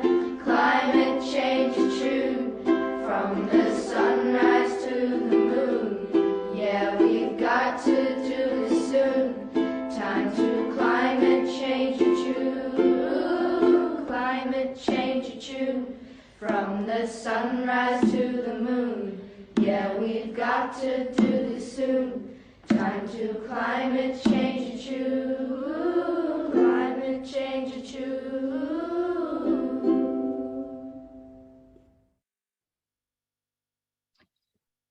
All right, thank you. It's so catchy, and that song was written by our second finalist here. So just a beautiful song, and we'll put a link to that on the Facebook page so everyone can listen to that after, if as it was cut off a little bit there in the middle.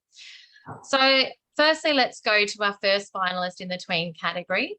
We're going to hear from Sweet Tooth marshmallows, which just sounds absolutely delicious. Patrick, since I read about this one, I've just been craving marshmallows.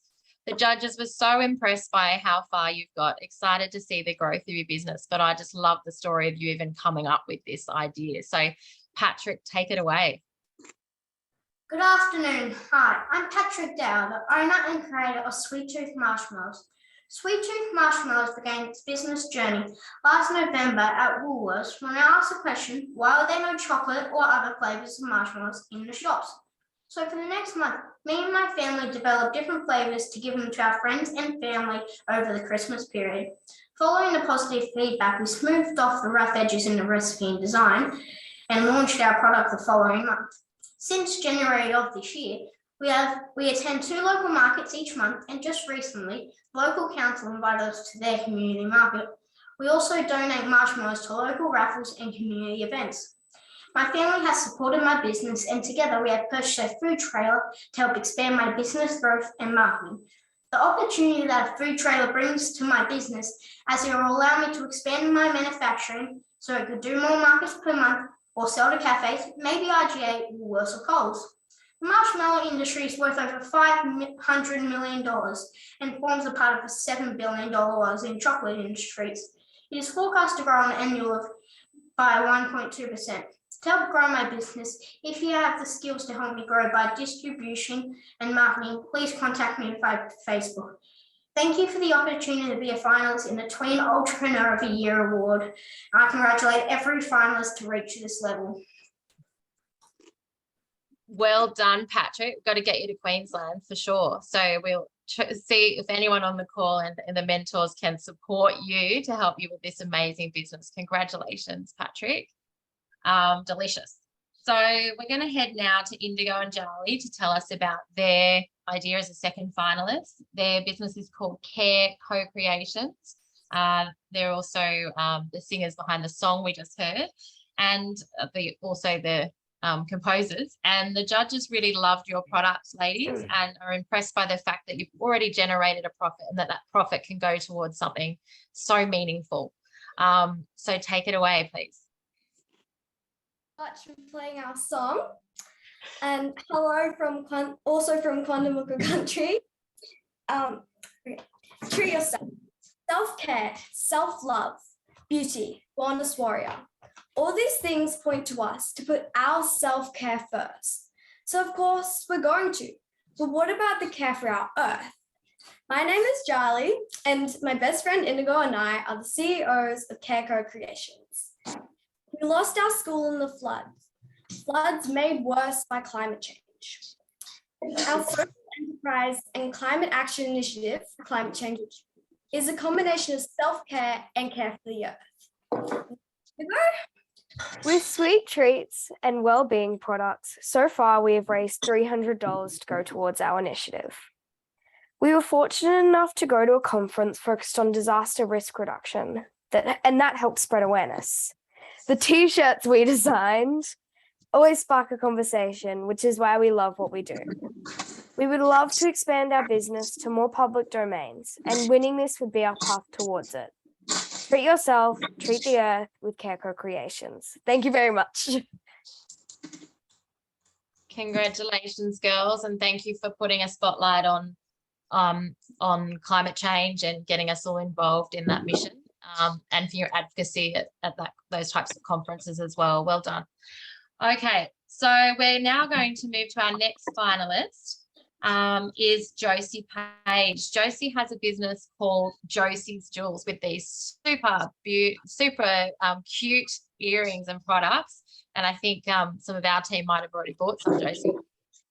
So tell us a little bit about your business that the judges love so much. They love the uniqueness of the product, but also the story behind it. So they're not just earrings, are they? So tell us about them.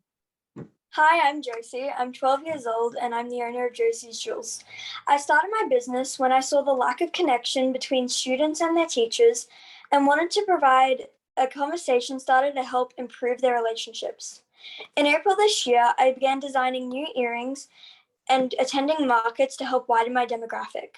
However, I still cater to teachers and to other genres alike, as I am currently selling positive behavior learning earrings to 3 schools, and I'm in a partnership with a cleaner. At the moment, I have earrings in 2 stores, both of which stock the majority of my earrings, approximately 100 personally designed earrings. So far in 2022, I have made $8,500 in sales, $5,500 of which is made in this financial year alone, all of which I plan to reinvest into my business. If I were to win this award, I would love to attend a professional course for my design program, as I design all of my earrings myself, and it would help me work more efficiently and make more earrings. The exposure from this award would also help me widen my demographic and grow my business overall. Thank you, and congratulations to all the winners from before. Fantastic, Josie. So go on and grab a pair of these. They're so gorgeous. There's lots of different designs, as Josie mentioned, and love the idea of creating those conversations and connections between different generations, Josie. So well done. We're now going to head to Olivia and Mila, who have an amazing business called Cinnamon Cove Swimwear. The judges love that you are tackling both fast fashion and climate change issues and solving these through your business and just creating something that's just so exciting and obviously doing well sales-wise as well. So tell us a bit more about it, Olivia and Mila. Thank you. Hi, I'm Mila. And I'm Liv. And we're Cinnamon Cove on the Warragul and Worimi land. Being a tween can be hard sometimes. As the name suggests, you're in between stages. It's an age where you feel kind of awkward, especially in a swimsuit. Over lockdown, Liv and I would go down to the beach every afternoon, and we never found a swimsuit that we really liked. They were either too babyish or way too skimpy. Everything made us feel uncomfortable. So we decided to start our own swimwear company, Cinnamon Cove. Cinnamon Cove is swimwear designed by tweens for tweens. Our goal is simple: to create stylish yet practical, age-appropriate swimwear that supports our active lifestyles, our love of fashion, and our respect for the planet. All our products are made in Newcastle, and the fabric we use is made out of recycled fishing nets, because sustainability is one of our key values. And guess what? It turns out that there are loads of people that feel the same way we do and love our swimsuits. When we launched our first design, we had to close down sales after just 24 hours because we couldn't keep up with the demand. In our first 6 months, we made over $30,000 in sales, and that was without paid advertisement. And we have almost 4,000 followers on Instagram. So we know people want our products, but we need investment to set up properly. This grant could really help us produce our next design, which we have ready to go, but we just don't have the funds. So invest in Cinnamon Cove. We're a great business proposition. And we help teens and tweens like us feel confident, comfortable, and have fun, because we are the youth and we are the future. Thanks so much. What a fantastic message for young people. And it's just, everyone can see how much work you've done there and put into it, and also just how great the product looks and the traction. So congratulations, girls. We're now going to head on to the fantastic Alexandra. And Alexandra is the founder of Maths Champ. And the judges love that you're encouraging young people into maths, but also that this year in particular that you've really focused on making sure that's accessible to all young people, especially refugees. So Alexandra, tell us a little bit more about that. Hello, my name is Alexandra.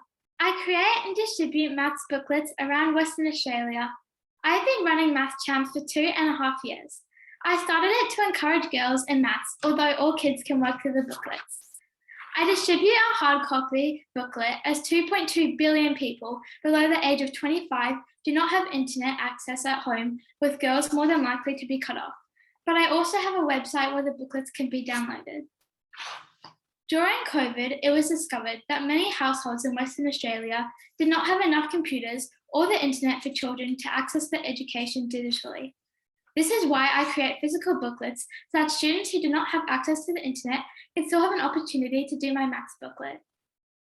Globally, the percentage of females among science, technology, engineering, and mathematics graduates is below 15% in over 2/3 of the world. I hope to play a small part in changing this. This year, I got my booklets translated into Ukrainian so that displaced Ukrainian children in Australia can work through them. My next step is to get the booklets translated into languages such as Arabic so that I can send them to refugee camp schools. Thanks for the chance to pitch. Bye. Oh, Ali, look at you go. I think it's just so impressive what you are doing, and making sure that it's inclusive and education is inclusive is very close to my heart as well. So congratulations. What a category. I'm sure everyone who is online is absolutely blown away by our young tweens. I don't know if you want to call yourself, if you like calling yourselves that, but you're young, doing just such amazing things. I'm sure most people on the call can't even imagine what we were doing at between 10 and 13 years old, but it probably was not this. So congratulations, and congratulations to all those people that are supporting you as well. We obviously have to pick, the judges had to pick a winner. And so I'm really pleased to be able to announce the winner tonight is Cinnamon Cove Swimwear by Olivia and Mila. Congratulations, girls. Thank you so much.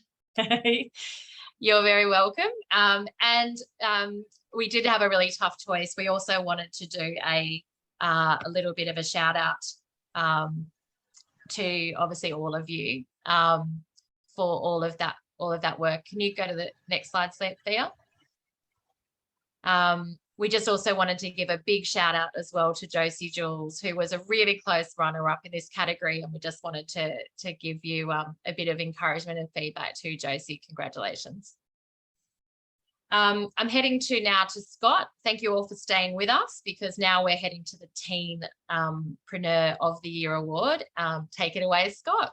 Awesome. Thank you so much, Marg. And congratulations for all of our tweens. You guys are doing such amazing work, and I've loved watching all of these pictures. I'm seriously blown away by the traction you've got at such a young age. Just think, if you're doing all of this at this age, imagine where you're going to be by the time you graduate high school. I think that's just such an exciting opportunity. Now what we're going to do, we've looked at our tweens, we're going to move to our Teen Entrepreneur of the Year category, which is our final category for the evening. And this is recognizing the teens. So those 13 to 18-year-olds that are really kicking some business goals, that have got some really awesome businesses up and running, and that are doing some really exciting work in the business space. Now, this was a massive category. We had so many applications and a really tricky time whittling it down to our finalists, let alone picking a winner. But I'm sure you're all going to be absolutely blown away by the finalists we have for you this evening in our Teenpreneur of the Year category. Also, as our final award, I hope you guys are all tuning in and staying on the stream. Thank you all for joining us. I'd love, while we go through this award, for all of you guys just to re-engage, have a little bit of a wiggle before we get started, and also pop in the chat what your favorite category's been, what your favorite pitch has been so far tonight. Before we kick off this category, I'd love to see what you guys have been enjoying. Use this as an opportunity to get up, have a bit of a stretch, have a bit of a dance before this final category of the evening. So while you guys get that ready, I'm going to introduce our first finalist. Now, our first Teenpreneur finalist is Rennie's Leatherworks. Now, what the judges loved about Rennie's Leatherworks was the designs and the thought that you've put into your products. We really thought they were fantastic and really beautiful products as well. This business also has a really great focus on employment opportunities and building up local young talent, which we thought was just awesome. Now, Thomas, the founder, unfortunately wasn't able to join us tonight tonight as he lives in a remote regional community, but he has done us the favor of recording a video of his pitch that we're going to play for you all this evening. So let's head over and have a quick watch of Thomas's pitch. I'm Thomas Nix. I'm 16 and I run a small leatherwork business based in Tender Creek, NT, called Ronnie's Leatherwork. This year I found out the school didn't have funding for formal. I took the idea of making some leatherwork products to the trade training teacher to help the Year 12's fundraise. I discovered that I had a skill, so I decided to make it a full-time business. One of my teachers helped me get a grant. This gave me a massive head start. The reason behind the name Rennie's is because it's my mum's nickname and I wanted to pay some respects. Rennie's Leatherworks makes card wallets, purses, belts and key fobs. We hand make each item with care using veg tan and kangaroo hide. We have had early success selling to the community and school. One of our goals this year is to have Indigenous artwork incorporated into our leatherwork designs. Our main vision is to bring back the artisanal standard for leatherwork products. Thank you for listening to my pitch. Awesome. Amazing work. That was such a fantastic idea. And I really loved hearing the vision of where this business is going and some of Thomas's plans moving forward as well. So fantastic work, Thomas, and really great business. Up next, we have Sohan and Hugh back to tell us about carbon credit consultancy. Now, when it came to this category, what the judges really loved was the impact that this team had already made in such a short amount of time. And we're really excited to see how you guys grow in the future. You've done so much amazing work already. Sohan, I'm going to hand back to you to tell us where are you heading next and a bit more about carbon credit consultancy. Over to you. Hi, everyone. My name's Sohan, and I'd like to reintroduce you to RMT-CCC. Well, as you know, the world is moving towards a more environmentally sustainable future. However, one huge industry which is slightly lagging behind in this movement is the agricultural industry, which is said to make up approximately 1/5 of all global greenhouse emissions. Our business acts as a two-sided marketplace, connecting farmers to carbon crediting professionals in order to reduce agriculture's burden on the environment.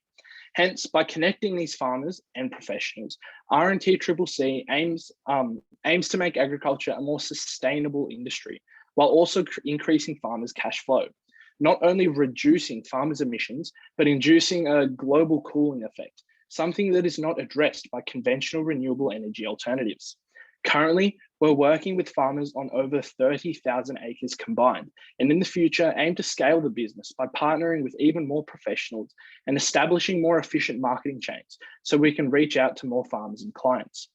Finally, I would like to implore everyone in the audience to give a thought to their own carbon footprint. No change in your lifestyle is too small. And together we can play our part in addressing global climate change. And as the song we heard just recently put it, let's climate change our tune. Thank you. Oh, I love it. Thanks so much, Sohan. Really fantastic pitch and always a pleasure to hear a bit more about your business. Thank you so much. All right, next up, we have Luke, who's going to be telling us about Rusty Recycle Art. Now, when it came to Rusty Recycle Art, what the judges loved in this category was that you're solving the problem of waste through a really thoughtful solution. We were also really impressed by the fact that you source materials and hand make and craft each product yourself. Luke, over to you. Rightio. All right. Hi, I'm Luke Humphreys. I'm 16 years old and I attend Heathfield High School in South Australia. I am the founder of Rusty Recycled Art and I create rusty sculptures for around your garden and around your house. I've saved over 6 tons of metal from going to landfill and hope to save heaps more. I reduce landfill by going out to farms, mechanic shops and just people's houses and taking up their metal waste and bringing it back to mine. I want to make people aware that you can repurpose basically anything to something fun, creative and reusable. I create things out of things like this and create them into something like this, a crab. And take things like these little things here and into this little bird that will sit in your garden. If you want to follow my Instagram page, it's obviously behind me and it'll be in the chat. Just remember to recycle, reuse wherever you can, whenever you can. And thank you for letting me pitch. Awesome. Thank you so much, Luke. Amazing pitch and so great to see those products as well. I can even see the ones behind you. They look amazing. And I'm sure after having those on the call tonight, you're going to get a whole bunch of orders from people across the country looking to get some recycled art as well for their homes and gardens too. Fantastic work. All right, up next, I would love to invite Ned back to the stage to tell us a bit more about Turtle Tribe. Now, for this category in particular, what the judges were really impressed by was your business model, your traction, and your potential for growth. Now, the judges were really excited to see how your business is going to continue growing at this pace, and we really look forward to watching your journey over the next couple of years. So Ned, I'm going to hand back over to you. So g'day, I'm Ned, founder of the Turtle Tribe. I've grown up camping on the beaches of Mulgumpin in Quandamooka country every year, and I've seen firsthand the problem of ocean plastics. So at the age of 11, I founded the Turtle Tribe, making and selling bamboo toothbrushes. They're a kind of catalyst consumable because using a bamboo toothbrush serves as a reminder twice a day, every day, to reduce your plastic use. By partnering with dentists, resorts, retailers, wholesalers, and aged care providers, I'm proud to say that at the age of 15, I'm now one of the largest suppliers of bamboo toothbrushes in Australia, with 6-figure turnover doubling every year. This year, I published a children's picture book to educate and empower other young kids around this issue. I'm regularly invited to speak at schools, events, and the media. I've pledged to give away 1 million bamboo toothbrushes. And just last month, I met with the Queensland Environment Minister to present a petition calling for a ban on plastic toothbrushes. Change is coming, but the best way to predict the future is to create it. I'd like to say well done to all the finalists tonight who are doing just that. And thanks to the organisers for encouraging us all. Awesome. Amazing work, Ned. And so fantastic to hear about that traction and to see all that you've accomplished already. We definitely cannot wait to see where this business continues to go over the next few years. Congratulations. Up next, we have Heidi, the founder of JC Designs, who's going to be telling us a little bit more about her business. Now, what we really loved about this in the judging category was that your products were fantastic, but also to the philosophy you have about them. We were really impressed by your resilience and the involvement you have in every aspect of your business. And we're really excited to have you sharing a bit more about JC Designs here this evening. So Heidi, I'm going to hand over to you to tell us a bit more about your business. Hi, I'm Heidi, the founder of JC Designs. I'm from Miranda in rural New South Wales, which is an hour south of Tamworth, or 4 hours from Sydney. Being in rural New South Wales, I've had to push myself more and help other people in every aspect I can. I created JC Designs in February last year, and I create my own line of jewelry and accessories while also supporting other makers. This year alone, I have made over $10,000 in profit. I do markets monthly and have an online shop. Some of the significant local markets I have done are the NAIDOC Week markets in Tamworth, Scone Horse Week, and the King of the Ranges Stockman's Challenge. I do this to help other small businesses by having their products at my store, promoting them on social media, and giving them advice whenever I can, and overall take others under my wing by giving them that start that I had to work hard for. By creating JC Designs, I aim to help other people to push themselves and create opportunities to raise awareness. I've recently done this by creating breast cancer awareness studs and donating money to the McGrath Foundation.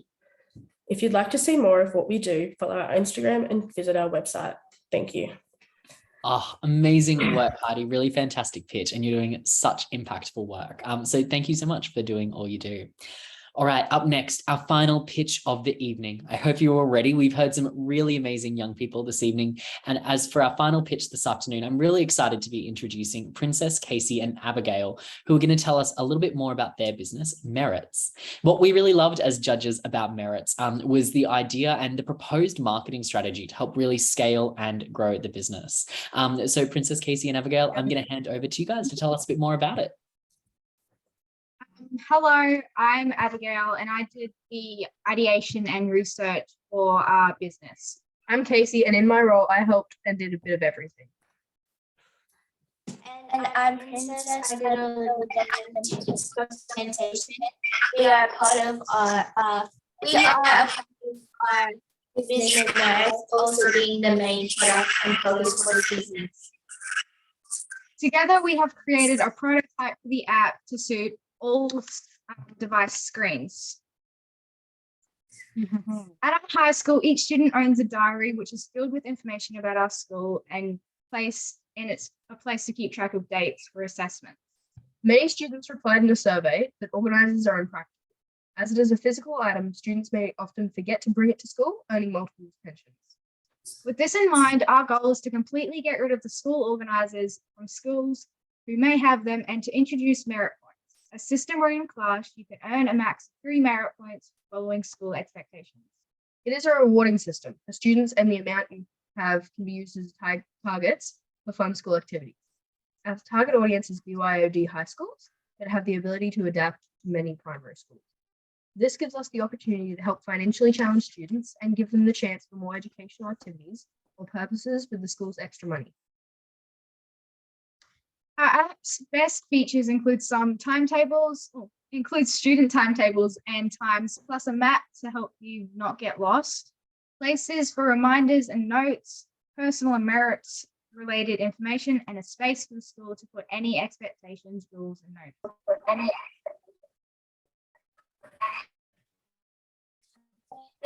There are so many more features in the app to help students and teachers.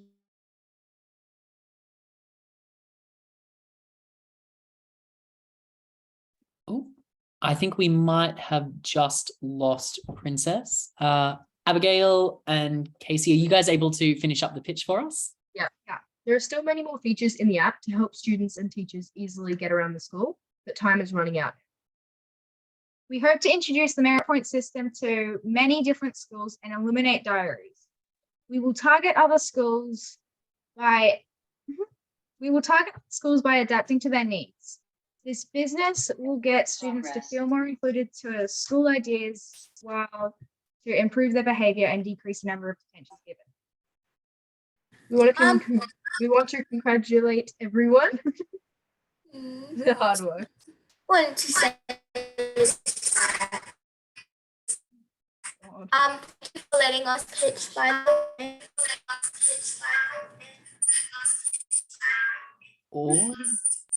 Awesome. Thank you so much, team. We might hold that there, but thank you for pushing through those technical difficulties. And definitely make sure to pop a link in the chat where anyone can find out a bit more about merits as well. Thank you so much, team. All right, so that brings us to the end of our finalist pitches for Teenpreneur of the Year Award, our final award of the evening. As mentioned, this was one of the toughest categories to judge from a judging perspective. We were battling away.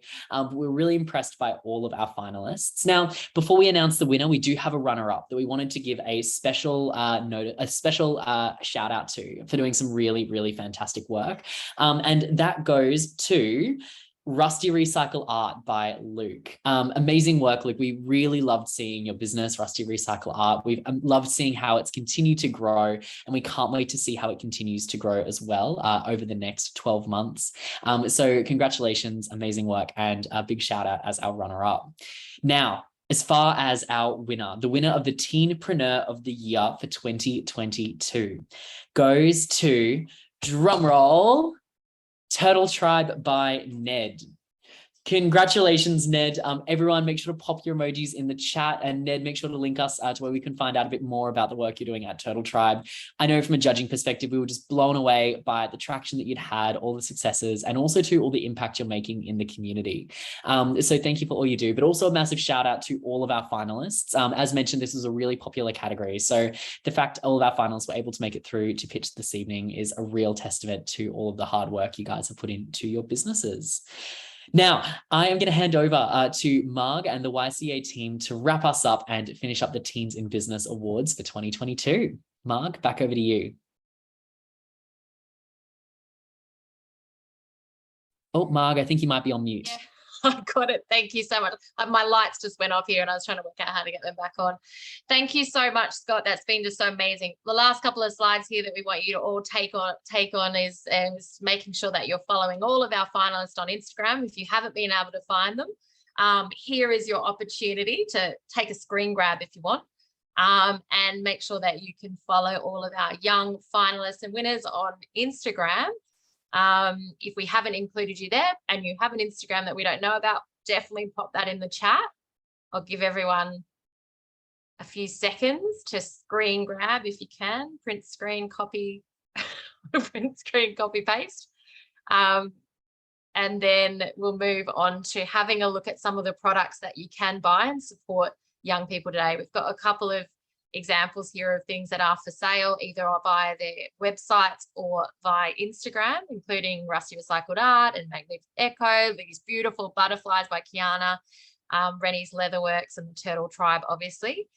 If we flip to the next one, you could also go and buy stuff tonight from JC Designs. You could go get some things from Josie's Jewels, Choo Choo Designs, Askew, and of course our tween winners, Cinnamon swimwear. So yeah, hopefully that gives you enough options for Christmas. How exciting. I know I'll be buying up. For those businesses that are obviously non-product related, the service businesses, if anyone's got any ideas or connections or ways that they can support some of our tech young entrepreneurs or our service-based entrepreneurs, please get in touch with either BOP or Young Change Agents, and we can help connect you and pass on any connections and support that way as well. For all of the finalists and winners, that everybody is a winner in this regard, because you all will be receiving your frame certificates and prizes, and we'll be in touch with you in regards to that. And also for the winners, setting up your mentoring sessions. Thank you so much to all of our young entrepreneurs, our amazing judges that have been online, but also all the people that have joined us. We had 150 come through over the night.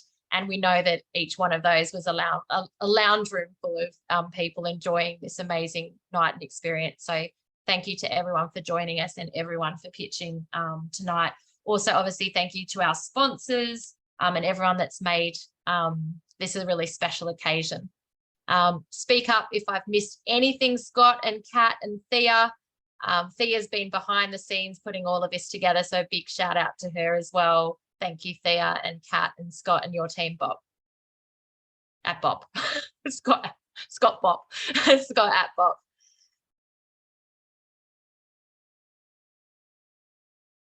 Beautiful.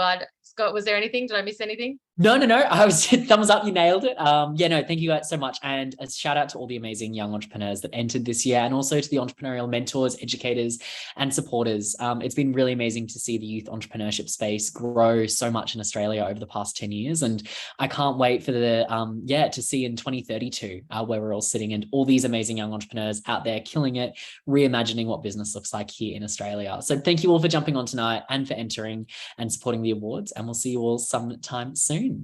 Great. And if anyone has anything that they want to talk to BOP or Young Change Agents about, or any comments, we'll leave the Zoom open just for the next 5 minutes or so if there was anyone wanting to connect or anything like that.